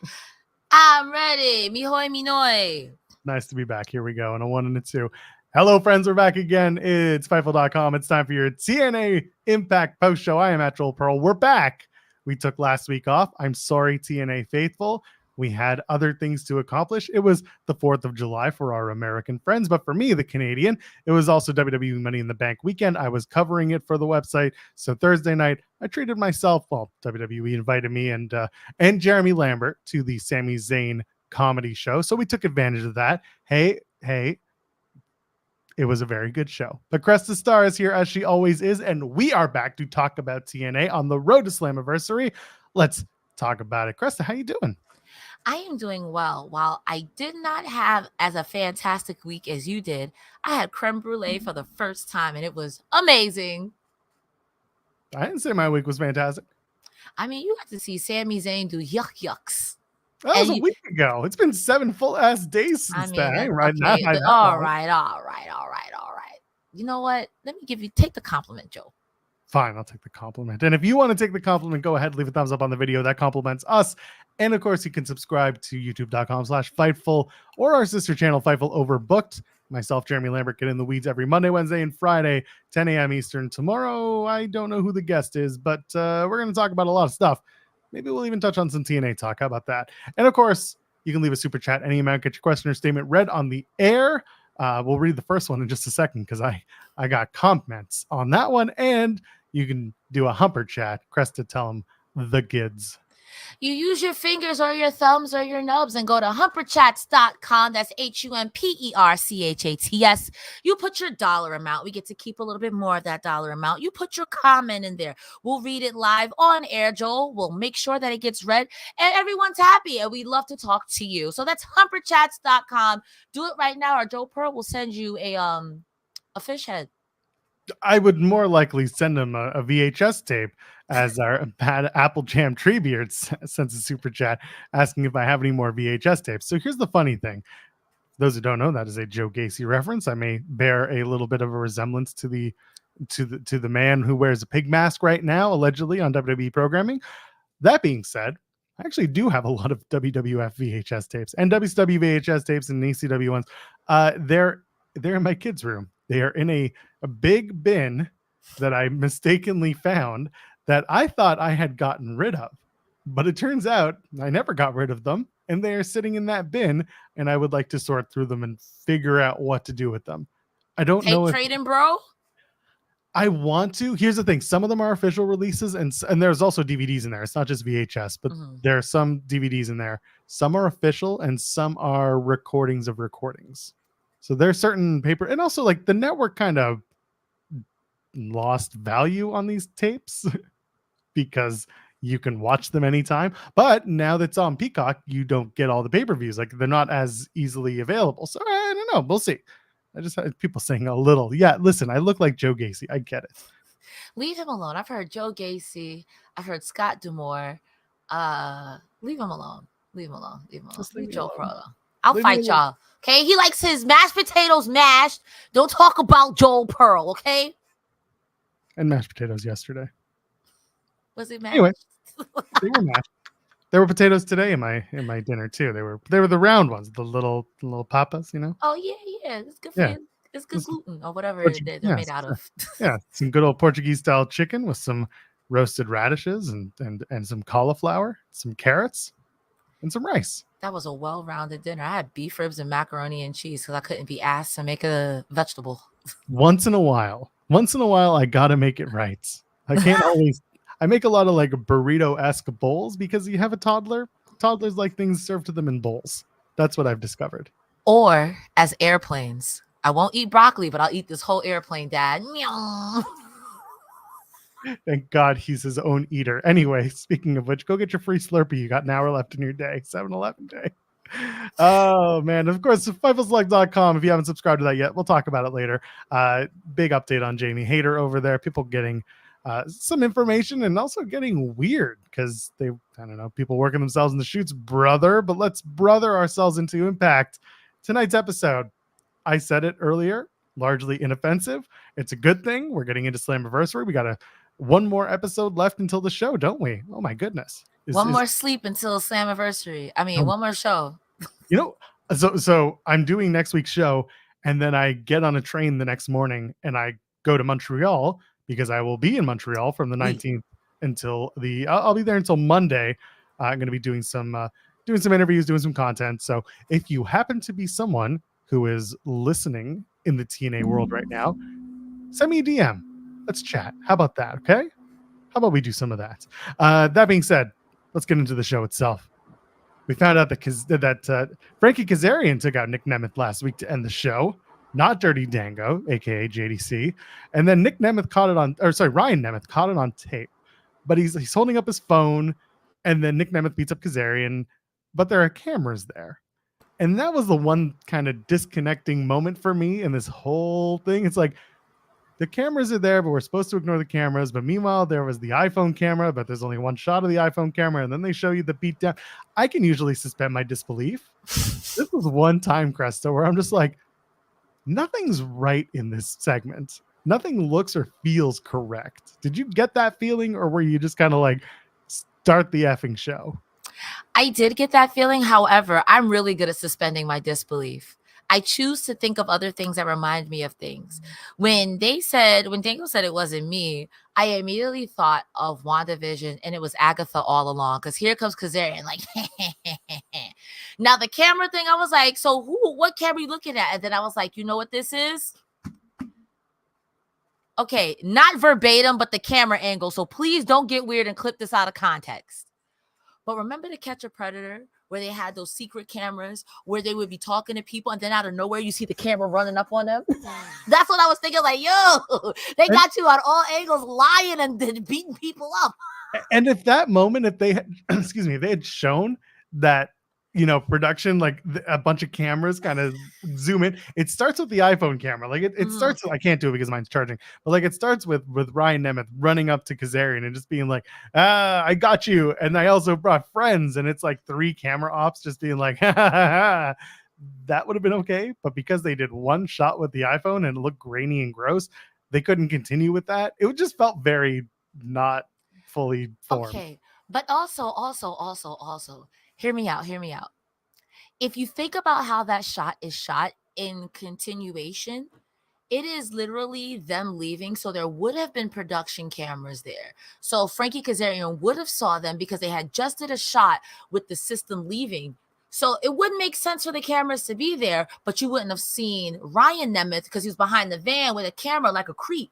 So when you saw him, which I guess it doesn't make any sense that he would have the camera, something don't make sense. But I'm saying, like, if you squint your eyes and turn your head to the side and do some Steiner math and carry the one, and you see that all men aren't created equal, it makes sense. Yeah, given what you just said, it made no sense. All right, well, anyway, the show opens up in the arena. It's the Knockouts title open challenge. Jordynne Grace defeats NXT's Izzy Dame. It is what it is, Cresta Star. That's Izzy Dame's non-official catch line. I became a fan of this young lady because bless your heart for trying to hit Jordynne Grace with the whole I'm up here, and Jordynne was like, knock that off. You tried to outpower Jordynne Grace, and she was like, knock that off. And Izzy Dame was selling. She was trying. I became a fan of this girl. I gotta say, her getting the only offense in was you running Jordynne Grace into the turnbuckles. Bless your heart, Izzy Dane. I would like to see more of her. I think she's got a bright future ahead of her. But once the crowd started chanting, Jordan's gonna kill you, I'm like, you lucky she ain't put you in that muscle buster. And speaking of which, shout out to the both of them, because it looks like there was a code red that was supposed to happen, but didn't. But it transitioned. I feel like they turned an oopsie into a daisy, if you will. They transitioned to a grounded pound, and it kind of looked like, okay, if I mess up, I'm still gonna beat you up. I kind of lived for this match. I'm a fan of Izzy Dane. And what y'all doing down in NXT? I don't want to watch wrestling all 7 days a week, but I might have to take a look at NXT on Tuesdays. It's becoming a more cohesive show than it was even a year ago. The TNA influence is starting to, not the TNA influence, but the crossover stuff is starting to happen. I mentioned on Tuesday with everything going on with Joe Hendry, and then of course the Rascals showed up, Trey Miguel and Zachary Wentz showed up on Tuesday. I kind of said, like, this is the best time to be the guy covering TNA and knowing what's happening while I watch NXT, because more likely it's the other way around. People are watching NXT, they don't watch TNA, they are like, who are these people? What's the deal? It's nice to be in on it. It's nice to know the story. Jordynne Grace also tweeted out, God knew height would make me too powerful. I mean, come on now. But also, Izzy Dane is she's a tall woman. I think she's a volleyball player. So for her, she has a volleyball background. She's one of the taller women on that WWE NXT roster. So for her to come out having a very good showing against Jordynne Grace, she's still new to this. She was part of the breakout tournament this year, and that was great. Now it's time for Izzy Dane to start finding her footing, because they brought her in and they tried to make her a secondary member to, I think it was Fallon Henley, maybe not. No, it's to someone else that just completely blanked on who it was. That being said, they're giving Izzy Dane her own kind of character, her own style, and I think this was a good little moment for her that hopefully gets her more reps, gets her a title match in TNA, working with someone like Jordynne. It was a good way. Commentary saying that the scheduled match at Slammiversary was Jordynne versus Ash by Elegance.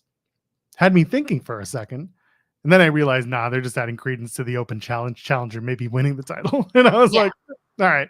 Iceman, the personal concierge, comes out, runs down the crowd, and then says that Ash by Elegance, I'm not going to do the line too long, is going to join by Satellite, which is a picture-in-picture for 30 seconds split of Ash enjoying a drink on the beach in the quote-unquote Bahamas, Australia. And then you had Rosemary, for some reason, chasing off Iceman with the shiv, without the shiv, no shiv. But Grace makes relatively quick work of Izzy Dane. And a good match. It's fine. Solid. It's a good match. I just don't know what we're doing with this whole Ash by Elegance. Because honestly, at this point, I want to see George Iceman versus Jordynne Grace. You might. Listen, I don't know if I said this here, or maybe I said this on In the Weeds. I wouldn't be surprised if they do Jordynne versus Ash. Jordynne makes quick work of Ash by Elegance, and one of two things happens. One, Jordynne says, forget it. Give me someone else. Give me someone I can actually fight. And someone appears Forbidden Door style or Prohibited Portal style. Could be someone like Natalya, because we haven't seen her in a while. And, as Sean's been saying, he's feeling, nothing is confirmed and nothing is official, feeling like Natty is coming back to WWE or will resign, has resigned. We don't know. Nothing's official. This will be a moment to bring her back. That's a shocking moment. Those two, Jordynne Grace, Natty, they wanted to work together. That's great. I'd love to see that moment. And of course, selfishly being there live, that would be great. And of course, Natty, Montreal, it's a heart in Montreal. Could be fun. And the other option is you have Jordynne Grace win, call someone else out. And if there's a match earlier in the night that may be, another Ultimate X match for the knockouts, could be the winner of the Ultimate X match. But I don't know what's happening, because that women's division is starting to show its flavor as well. It could be a debuting somebody. I'm not upset at an NXT person or even a Natalya, because they were putting on overall commentary. They were mentioning Natalya quite a bit on commentary. So I wouldn't be mad at that. I don't know. I wouldn't be mad at that. I feel like if we do someone from NXT, I think now it's time to bring in like a Sol Ruka, or even not so much Roxanne Perez yet, because we already just did that, but like start bringing in your mid-level talent. I also want to say kudos to WWE and TNA for not just beating the crap out of TNA like AEW did. I like AEW, but that's what y'all did. That's what y'all did. That's what y'all did. That's what y'all did. And I like how this is working so far. And so far, I got my evil eye on you, WWE. But I like that the people from WWE are getting reps in TNA and vice versa. I think it's great for both brands, for both exposure, and also for wrestlers to wrestle a different style. Young Lions, come on now. There's a lot, and we've talked about the positives of this exchange. Mhm. We've also talked about the questionable motives of it, and that's okay too right now. Because it's starting to kick up more and more things are happening, I'm willing to give more credence to different matches, different bookings, things like that.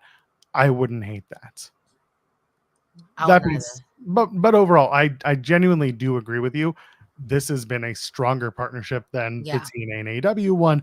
There is brand exposure for TNA in this. And then NXT gets another thing that people are half talking about, but half not.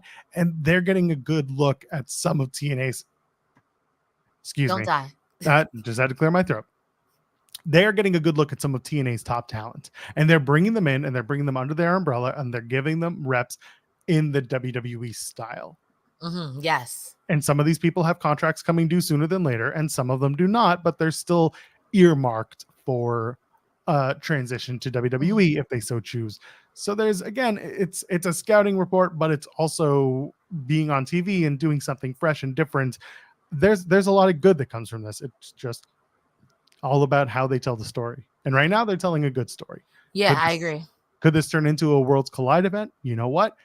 Despite the fact that they announced Turning Point is going to be at WrestleCade this year for TNA, I could see, because we don't know where Survivor Series is yet, I could see that weekend being a Worlds Collide show, because I don't know if we talked about it here or on In the Weeds. That time of year, around that time of year is when NXT and TNA specifically start kind of winding up for the year. And nothing means as much until the beginning of the year. I could see that. I could see a War Games. A War Games would be real cute. I would just do a Worlds Collide. Just inter-promotional matches, 5 of them on the card, and do a big mixed tag finish. No War Games. War Games would be for main roster. They don't need to do War Games because nothing necessitates doing a War Games between NXT and TNA. There hasn't been a reason. The NXT people do an Ultimate X match. That would be hilarious. I think some people would. Wesley is free because you were in TNA. You already know how this works. But I would be interested to see a Jakara Jackson or a Lashley. Hell, even a Obafemi and Ultimate X match for the memes. Obafemi, Jake something. That's the only match. Meat. I know you've been asking for it for a long time, but this will be the company that you haven't asked doing it for you. The idea, by the way, the one, if you're going to do one championship going into the hands of NXT, it's got to be the Knockouts Tag Team Championships. And you know who wins it? Chu Pax. Wendy Chu and Tatum Paxley. We saw Tatum Paxley at Against All Odds challenge for the Knockouts title. You saw her aesthetic. Wendy Chu is someone, if you haven't seen her yet, her and Tatum have struck up a bit of a friendship. And it rivals the one that Rosemary and Havoc had. And I would love to see Chu Pax get together and have themselves a Knockouts tag team title run. I wouldn't hate that. I don't know the state of NXT's women's tag division, but I do know the state of TNA's tag division. Knockouts tag division. So I would go ahead and bet my money on that. That wouldn't be bad. And it would also invigorate TNA's tag division. That's just me. It's the right group of people. We'll see where it plays out. We go backstage to Santino Marella, who's got an announcement of the wildcard tag team match. It's Josh Alessandro and Joe Henry versus Steve McClane and Moose. For those who don't speak Santino Marella, that's Josh Alexander, Joe Henry, Steve Macklin, and Moose. For some reason, Moose's name doesn't get rambled, but everyone else's does. I mean, it's Moose. How can you realistically mess up Moose in a way that people are going to believe without you forcing it? Calls him Steve McClane. I tried. NXT's Charlie Dempsey, the captain of No Quarter Catch crew, takes on Zachary. Wentz, beats him up real good. They recap the Rascals reunion on NXT. I had a tear in my eye when it happened. It was so nice. And then, of course, the match itself is fine. This match was taped before the Rascals reunion. They did a pretty good job of getting that story to make sense because, like we talked about here, if they were going to do a Wesley reunion with those other two Rascals, they're going to have to babyface Wentz and Miguel, and they did. And then for some reason, the crowd was already babyface because Charlie Dempsey's the outsider. They did. It was a good job. Like they found a way to make it work. Dempsey has a gnarly gut wrench. He just grabs and lifts Zachary. Wentz works the arm all throughout. Trey Miguel is selling really well on the outside. Just the forlorn feeling and the looks on his faces. It's good stuff. Miles Bourne comes out, attracts Trey Miguel at ringside, allows Dempsey to pin Wentz after a bridging German suplex. Simple, straightforward. And then afterwards, Bourne and Dempsey beat down Wentz. We'll do the backstage stuff. Dempsey's been studying the Rascals, he says. Tavian Heights shows up. He's the third man in that No Quarter Catch crew. And then, of course, Santino shows up again, makes a match for next week. The Rascals, who will be without Wesley, they tease there will be a third man, but it's not Wesley. Telling you that now because, once again, pre-recorded show, they will be teaming up to take on No Quarter Catch crew. Talk to me about the match. Talk to me about this whole dang thing. Y'all try not to cook me too much, but I'm going to try to make an expert analysis here. I really enjoy Charlie Dempsey, and I've been getting recently into British style wrestling, and he's one step away from bare knuckle boxing. Charlie Dempsey was out here really working. Do you know who Charlie Dempsey is? I feel like he's related to somebody. I feel like he's the son of War Games. Am I wrong? Regal. Okay, You yeah. are right. He is William Regal's son. Go ahead. Yeah, so I'm like, this guy reminds me of like just straight British wrestling, like bar for bar. The gut wrenches were nasty. I mean, I respect Wentz for trying to go speed and put this man like chip away, but that was not happening. That's a good wrestler. That's a man's man. Well, you got the reference. I gotta give you points for that one. Listen, I sometimes on occasion do enjoy a mild amount of professional wrestling. It's true.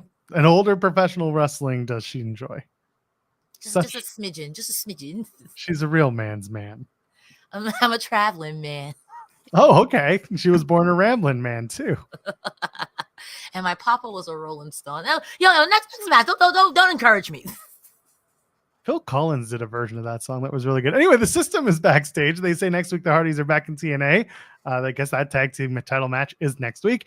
They want to add the Hardys to the list of teams they've beaten and careers they've ended. And then Moose says he's impressed that Dirty Dango, JDC, is pulling his weight lately. And he talks trash about Alexander and Hendry and tells Macklin to stay out of his way tonight. And that's going to be the reason the System wins. Good segment. Nothing to add unless you do. Now you said it all. Wonderful. X Division #1 contendership match 3-way because apparently Speedball just can't catch a break. Instead, he has to defeat Jonathan Gresham and KUSHIDA. Good match. Solid stuff. I think really the post match is what you got to talk about, but ultimately Speedball wins with the Ultimate Weapon. What do you think of the match? There was some really good stuff here. Honestly, this match was literally part Speedball. Guys, can we fight each other? And Gresham and KUSHIDA, like, I hate this guy. I respect it. That's what I expected to happen. It was a good match. And like you said, it's really about the post-match. I want to know what's going on with Gresham here. I like this, but I also simultaneously don't like this. I kind of want it to mean something. You know what I mean? If you're going to do it, I'm here for it, but let it mean something. And I don't mind him losing here to Speedball because there were two storylines at play. The match itself was fine, but also, can we talk about the hand spit, the blood on the nose into the hand spit into the I'm gonna hit you with the green mist? That was 4D chess. I gotta give KUSHIDA props for that. Because who thought I'm gonna stop you from hitting me with the mist with your own mist? That was 4D chess. That was 4D chess. So are you familiar with the idea of the quote unquote Asian mist in professional wrestling? We were literally just talking about this. The different mist colors bear different they're different properties, so they affect you differently if you're hit with them. so familiar. It's just to familiarize with these. Kushida hit him with the green mist. Green mist is commonly used to obstruct vision. Yes. That's what happened tonight. Are you familiar with the purple mist? No, because everything I thought the green mist was poison. No. So let's go through this. This is now a history lesson for everyone listening. All three of you. Yay! Purple mist causes momentary distraction and memory loss. Roxy Laveau used to use that. Speaking of TNA. No wonder I'm so dumb. It makes sense. The yellow mist paralyzes the opponent. There's yellow mist. There's yellow mist. There's blue mist. Sends the opponent to sleep. I didn't know it did that. That's funny though. I need more blue mist in my life. Black mist is said to blind the opponent for several weeks.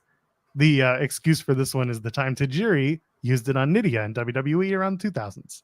I feel like Aleister Black used it at one point in the Fed. He did. No, he used it all over, everywhere. And people were blinded for several days at a time. Then the red mist. The red mist is pretty straightforward. It burns the eyes.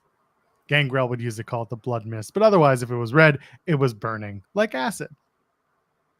You know, I think they all feel like acid. No matter what mist you get sprayed with, I see everyone going. So, you know. No, that's the whole point. I'm trying to see if there's anything else about the mist. Nope, those are the important parts. There you go. There's your history lesson. Kushida does get the green mist, blinding Gresham, allowing Speedball to hit that ultimate weapon. Like I said, gets the win. And then after the match, this is what really matters. Mustafa Ali and the Secret Service, they come down, they attack Speedball, and then Ali says actions have consequences. He tells Ali Speedball is being held back by the security, held down, and Ali gets a chair. Speedball says, hit me. Trent Seven tries to stop Ali. Ali uses the chair on him instead, locks in a sharpshooter, and then stares into Speedball as he has that sharpshooter locked in. Security guards are holding them. This was a WrestleMania 13 build, and I really, really enjoyed it. This is really building up an exciting, passion-filled match at Slammiversary for the X Division Championship. What do you think of the post-match? Because that was really what shined in this whole segment. Ali's a scumbag. Clap, clap, clap, clap, clap. I mean, honestly, I've been a fan of this political shenanigans Ali has been doing. Making Speedball watch. Listen, I've been watching wrestling in modern times, not as long as some of you guys. So let me make my references. I laughed only because I'm a sadistic piece of crap.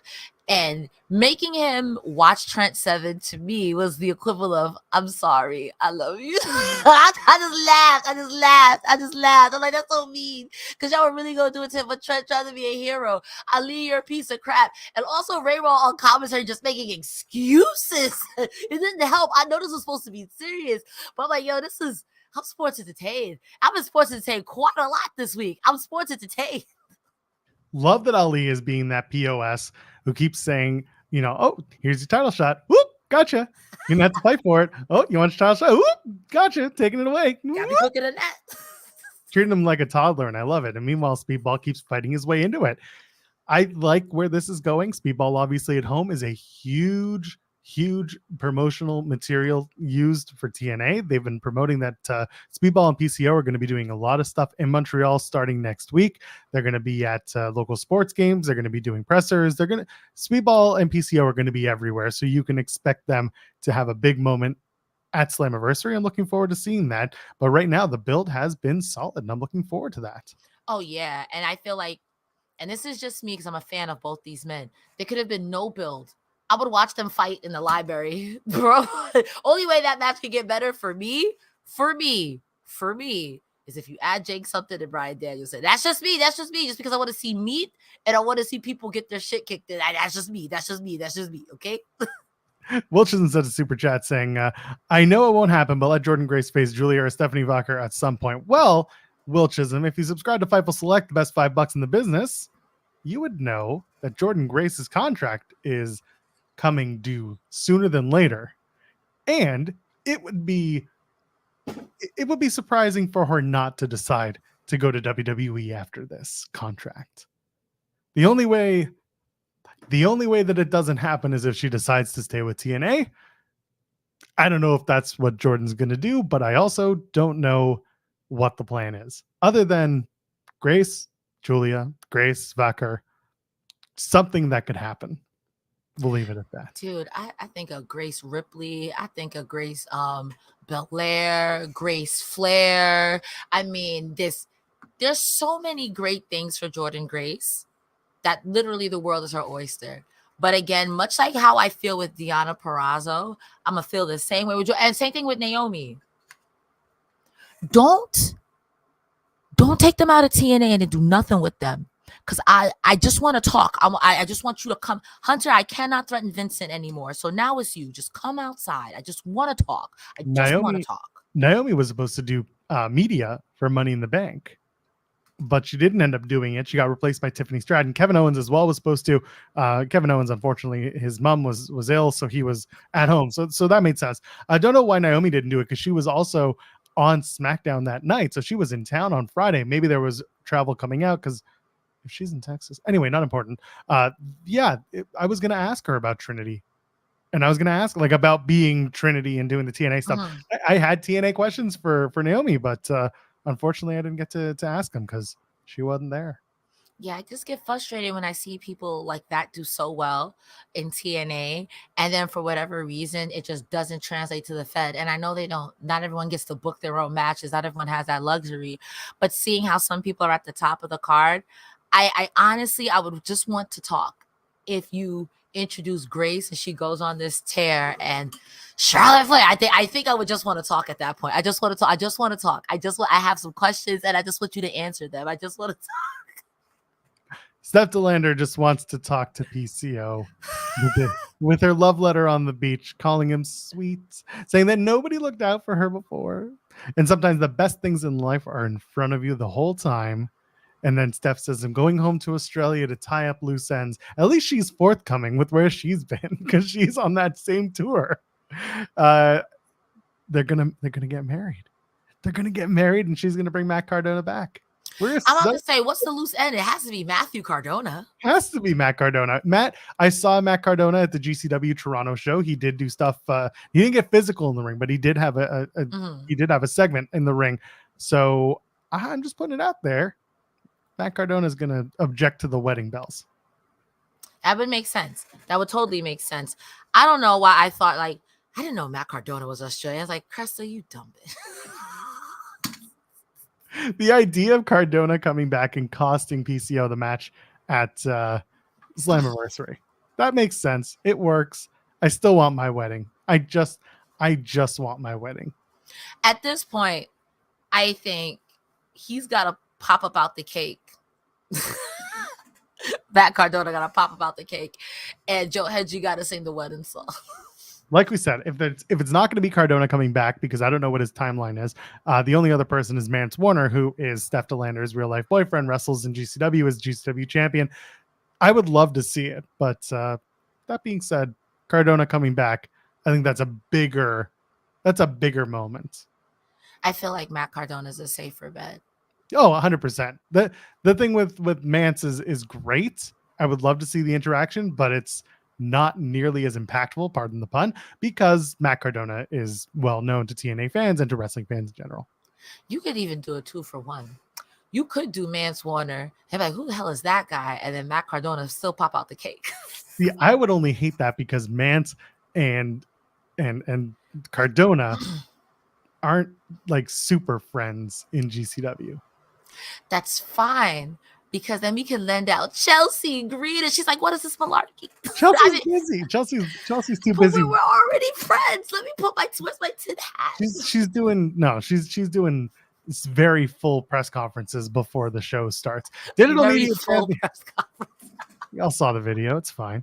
Digital media and international heavyweight championships on the line. I think digital media for sure. AJ Francis defeats Rhino. This was a very quick thing. The White Rhino's extinct line was very funny from AJ Francis. Again, AJ Francis is just very good at this. It's good. Swan gets involved early, causes the DQ. This is a very Santino Marella heavy show.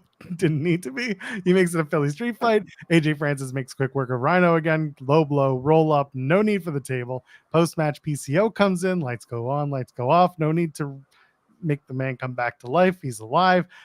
Francis gets beaten down, and then when he goes for the dive, he ducks the dive. Francis hits the choke slam on the ramp on PCO. There's a whole lot going on in this thing. Do you have anything to add to it? Nope. Then we move on. There's really nothing else. Giselle Shaw defeats Tasha Steelz. For those keeping track, Giselle Shaw is now being listed from Windsor, Ontario, no longer from Yellowknife in the Northwest Territories. She told me that she was listed from there, built from Northwest Territories because she was born there. Good to know. Good tidbit. Yeah, good little tidbit. I'd asked, and that was it. So now she's doing Windsor. She had mentioned that the whole story of Giselle Shaw's return is starting from scratch and building up. So I guess now she lives in Windsor. So now it's she's coming more into her own. It was good. It was a competitive match. These two, a former Knockouts world champion and Tasha Steelz. It was a bit more of a challenge. Good back and forth. The denouement gets the win for Shaw. It really feels like they're starting to tell the story that Shaw and others are starting to move up the ranks in the Knockouts division. What do you think of Shaw and Steelz? This match, that both of them were working stiff AF. That being said, you said a lot of what needed to be said about this match with them working with Giselle Shaw. I like the new presentation. Also want to give kudos to Tasha Steelz saying, I'm not waiting for this Sailor Moon girl to transform. I'm hitting you before the bell. I'm not doing that. Which I think a lot more people should do. I don't care. I'm not going to wait for you to do your whole... If I'm standing in the ring, next program, baby. Next program. It was a good match. Yeah, and then backstage, they go to Gia Miller. She's with Zaya Brookside. They watch the match. And then Zaya says she wants to beat up Lish Edwards for interfering in her match 2 weeks ago with Masha Slamovich.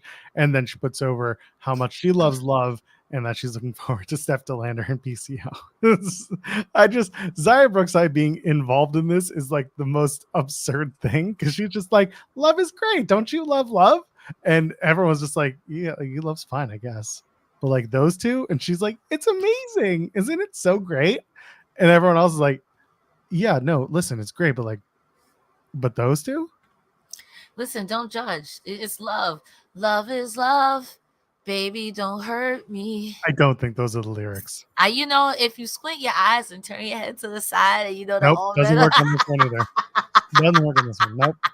Nope, not at all. JDC defeats Chris Bay. Edwards and Myers show up mid-match. The roll in, roll out cutter from Bay is good. A little extra. I don't think he needs to do that extra rolling in, rolling out stuff. Ace Austin fights off the system. Bay takes out Edwards. Ace topples Myers. JDC takes advantage, hits the top rope, leg drop for the win. And then they beat down Ace of Base. It's very sad. Feels like Ace of Base versus Myers and Edwards at this point. I don't understand. I thought we all hated the system. So why nobody came out? I would be jumping the system every chance I could. Well, yeah, I would too. But unfortunately, there's no one else who wants to jump them because the Hardys come back next week and the Nemeths are nowhere to be found because they're nowhere to be found. That's a sound, astute observation. They're just running the tag division because no one else wants to step to them. And then Seven and Speedball just got beat down. All the tag teams have been either taken out or they're just nowhere to be found. Okay, that's fair. I don't know what's happening here. I mean, I get it. Rascals got taken out by No Quarter Catch Crew. True. I'm trying to think all the tag teams in the back. There's everyone's busy or has. What about the Deaners? Who's that? The Deaners. The Deaners. I don't think they give a shit. Honestly, that's the other thing too. You've got Ace of Base. It's they don't have friends. So why would you come out and fix things with them? What happened to the Bullet Club that they're allegedly in? Ace of Base? Yeah. They went back to their old theme. I think we're pretty much just. Hey, we just got Bullet Club on the gear, baby. Sinner and Saint just showed up. We got to announce their signing, and they didn't come out. They're just let's give that some time, shall we? You know what? That's fair. I'm asking too many questions. I think we have a match on Explosion to lose. That's crazy. I love Sinner and Saint. I can't wait until they start making them a big thing. Yeah, it says someone in the chat saying Good Hands just don't give a shit, which is true. They are also the smartest tag team in the entire wrestling world. Until it comes time to pick someone to align with, then they're the dumbest tag team in the wrestling world. It's fine. They got GYV a job in AEW, so it's fine. Well, it's not official. It's not official. Listen, whatever it is, we accept those. Friends helping friends. Wash each other's hands. You know what I mean? They're talking. I'm not reporting anything. Main event, Macklin and Moose defeat Joe Hendry and Josh Alexander. Frankie Kazarian comes out on commentary. This was a match that was all about getting Joe Hendry over in and out of the ring. You had Kazarian talking nonstop about him and sometimes about Nick Nemeth, and then Hendry getting most of the offense in. This was a standout match for Joe Hendry, who, like I said, I have seen so much of in the last 5 days that it's kind of insane. But what do you think of this match? Hendry does lose. Alexander and Hendry lose to Moose and Macklin. Kazarian interrupts Hendry going for the standing ovation on Moose. Instead, Moose gets the spear on Josh Alexander. Macklin hits the KIA. He pins Josh Alexander, gets the win. Macklin pointed out on socials now, for the time being, Macklin and Josh Alexander are 1-1 facing each other. I got to give a special shout outs to Joe Hendry and Josh Alexander. For the past 2 years that I've had the pleasure of watching this show and covering it with you, Joel, I've seen Josh Alexander always put in the main event position. Joe Hendry right next to him, like literally, when I see Alexander, he's like with an Eric Young or with like a TNA vet. Joe Hendry right next to him side by side. Also, I need to give Josh Alexander his flowers. The conditioning to do 10 German suplexes, disgusting. I'm winded going up the stairs. That was amazing. And also, shout out to Steve Macklin for taking those German suplexes, not being knocked silly, and still selling it like this match itself was good.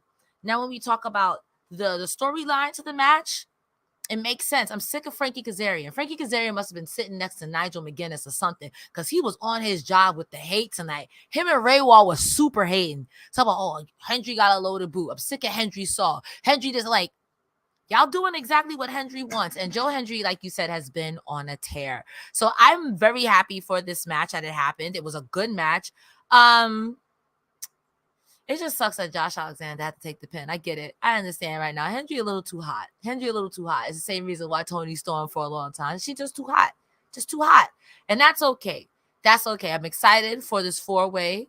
I don't know if Hendry wins it. I don't know if we're there yet with him. It's a 6-way, right? Oh, yeah, that's right. Kazarian wasn't included, and Nemeth is Hoyt. Yeah, that's right. And it's an elimination match, which makes it even more fun. I'm actually happier. So the pro and con to elimination, sorry for cutting you off. The pro and con to an elimination match, the idea that every competitor has to eat a pin and therefore has to lose and quote go back of the line is in play. That I like. I don't like that it means the match goes from being like one fall to a finish. It can end at any time. It can be 20 minutes and we're done. It's now going to be like 45 minutes because everyone's got to get pinned. But I also feel like, how are they doing it? Is everyone starting in the match, or are we doing a Royal Rumble style every 20 seconds? No, everyone's in the match. Everyone's introduced at the same time. It's not over the top. It's you're pinned. Everyone has to get pinned. I see. Seconds. If you get pinned, you're out of the match. Match continues as 5-way until you're down to 1-on-1. Understandable. Got it. Okay, I don't think it'll be that bad, because I feel like, just hear me out, right? You can get someone in and out really quickly. I want to say you don't do that to Joe Hendry, but if you wanted to protect him, you get him out. They all gang up on him, get him out right away. I could see that happening even to Josh Alexander, even to a Moose. Not saying that would be the case, but if there's ways around it where I feel like it won't be so bad, where you can do like quick elimination, long, quick. It's essentially a 3-way. You know what I'm saying? Like, essentially it becomes a 3-way with like a lull in between. Yeah, it could be that. It could be that, yeah, there's a couple of quick pinfalls and there's a couple of long moments between that. Absolutely. I can see why it might be. It's going to be either exhausting or it's going to be action-packed, and it's going to be both at different parts. Yeah. Someone in the chat mentioning, I wish it had been a King of the Mountain match. I do too. And I think Joel has been campaigning for that for months at this point. I wanted a King of the Mountain match to be just for number 1 contendership, and I wanted them to do Moose and Nemeth too. Let Nemeth get the title, and whoever wins King of the Mountain, they do a thing there. Could be Nemeth and Frankie Kazarian, whatever it was. But I also don't know what is going on with Nick Nemeth and how long he's sticking around with TNA, if there are plans for him to stay. I don't know. So with that in mind, I've learned that making this an elimination match does allow for that gridlock we've talked about on these shows to kind of get busted up a bit. You're taking 6 guys, who one of whom is a champion, so 5 number 1 contenders effectively, and you've given them the opportunity all at the same time. And if one gets pinned, they got pinned. They're out of the match. They're done. They don't get another shot so quickly. It works better than just being a 6-man match, like a one fall to a finish 6-way dance. No, I'll give you that, because this is something that we both complained about as well, or critiqued rather, on this show. Like, you've got someone like Jake Something who really should be at the top. Okay, he was in this match and he lost. Back of the line. You have people like Josh Alexander, Joe Hendry, Macklin, who should be at the top of the card. Even Kazarian, if he brute forced his way into it. Even Nemeth, they all deserve to be there. But this is a great way, like you said, to reset that and to the back of the line. Whether Nemeth stays or not, okay, you wouldn't be the first person. GYV was the last group I could think came in, did a whirlwind, and nothing happened, and then they was on their way. It'd be like that sometimes. If you are trying to protect Joe Hendry or keep Joe Hendry, I could see you putting the title on him, but now you got to deal with the whole system. I can understand if you want to keep Moose over and then have Joe Hendry win again. But to me, it's a fool's errand if you don't put the championship on Joe Hendry before his contract is up. That's malarkey. That's tomfoolery, shenanigans, and my flabbers will be gasted. So I don't know where we go from this, but I do like the idea. Like you said, it chops down all of that. So now someone else, like a Cody Deaner, not saying he would, but like an Eric Young, not saying he would, but now we've got space for all these other people who might be like, well, you lost already, to the back. Yeah, it opens things up. And of course, for some people, a good showing might lend them to NXT for a title match. True. If you only believe. Someone also mentioning where's the heritage and legacy of TNA. So going back to the women and what I was talking about earlier with the gridlock that's starting to form there, Queen of the Mountain match. Period. I agree with that. Or at least a Queen Ultimate X match. I'll take that. We haven't seen a Queen of the Mountain match in a couple of years. You could do something with that. Another Ultimate X, we just did one at Hard to Kill back in January. You could do it again, but I don't think I want to see that more than I would want to see a Queen of the Mountain match where it's been a couple of years. That's fair too. That is fair too. Wasn't there like, am I confusing this with WCW? And tell me if I'm wrong. Wasn't there like a cage match where it was like a cage on top of a cage? Yeah, there's a triple cage. When's the last time? Okay, all right. You know what?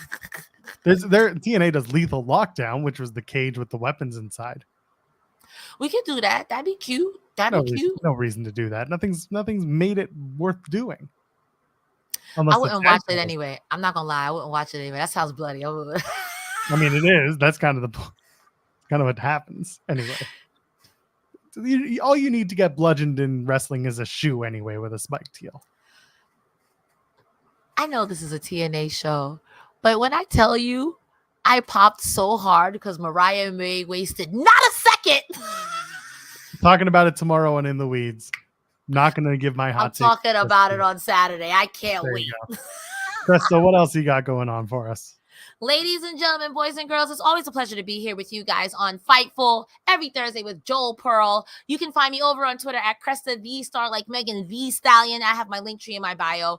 Also on Saturdays, I am here on Fightful with Iridian and Rick. We go over all things Collision. And again, I'm here with Joel Pearl for anything TNA. So Slammiversary post show, I'll be there. Besides, I don't got much going on. You know, I'm just here hanging out and I want to hang out with you. So follow me on all forms of social media. It's Cresta Star everywhere, like I said. Besides Twitter, which is Cresta the Star, there's a link tree in my bio. Joel Pearl, where can they find you? I'm easy to find. I'm at Joel Pearl, JoelPearl on all forms of socials. Next week, I am in Montreal. I will be at Slammiversary and at the TNA Impact tapings in Montreal. Looking forward to seeing some friends. Looking forward to bringing back some exclusives and some conversations. I'll be on the post show next week with Cresta. The TNA Slammiversary post show will be live here on youtube.com/Fightful. Stephen Jensen will be here. Cresta will be here. I will be a game time decision because I am either going to have to race back to my hotel, which is 15-minute Uber away, or I will have to find a studio nearby that I can use for an hour to hang out with y'all. But we'll figure it out. Regardless, Cresta and Jensen will be there. I'm sure Sean's going to pop in because there will be some news and notes. I can guarantee that Slammiversary is shaping up to be a very big show across a couple of companies. So until then, we're going to be back next Thursday to get you excited and get you home ahead of Slammiversary. For Cresta Star, I am Joel Pearl. Ladies and gentlemen, friends beyond the binary, we'll see you in the next one. Cheers. Bye.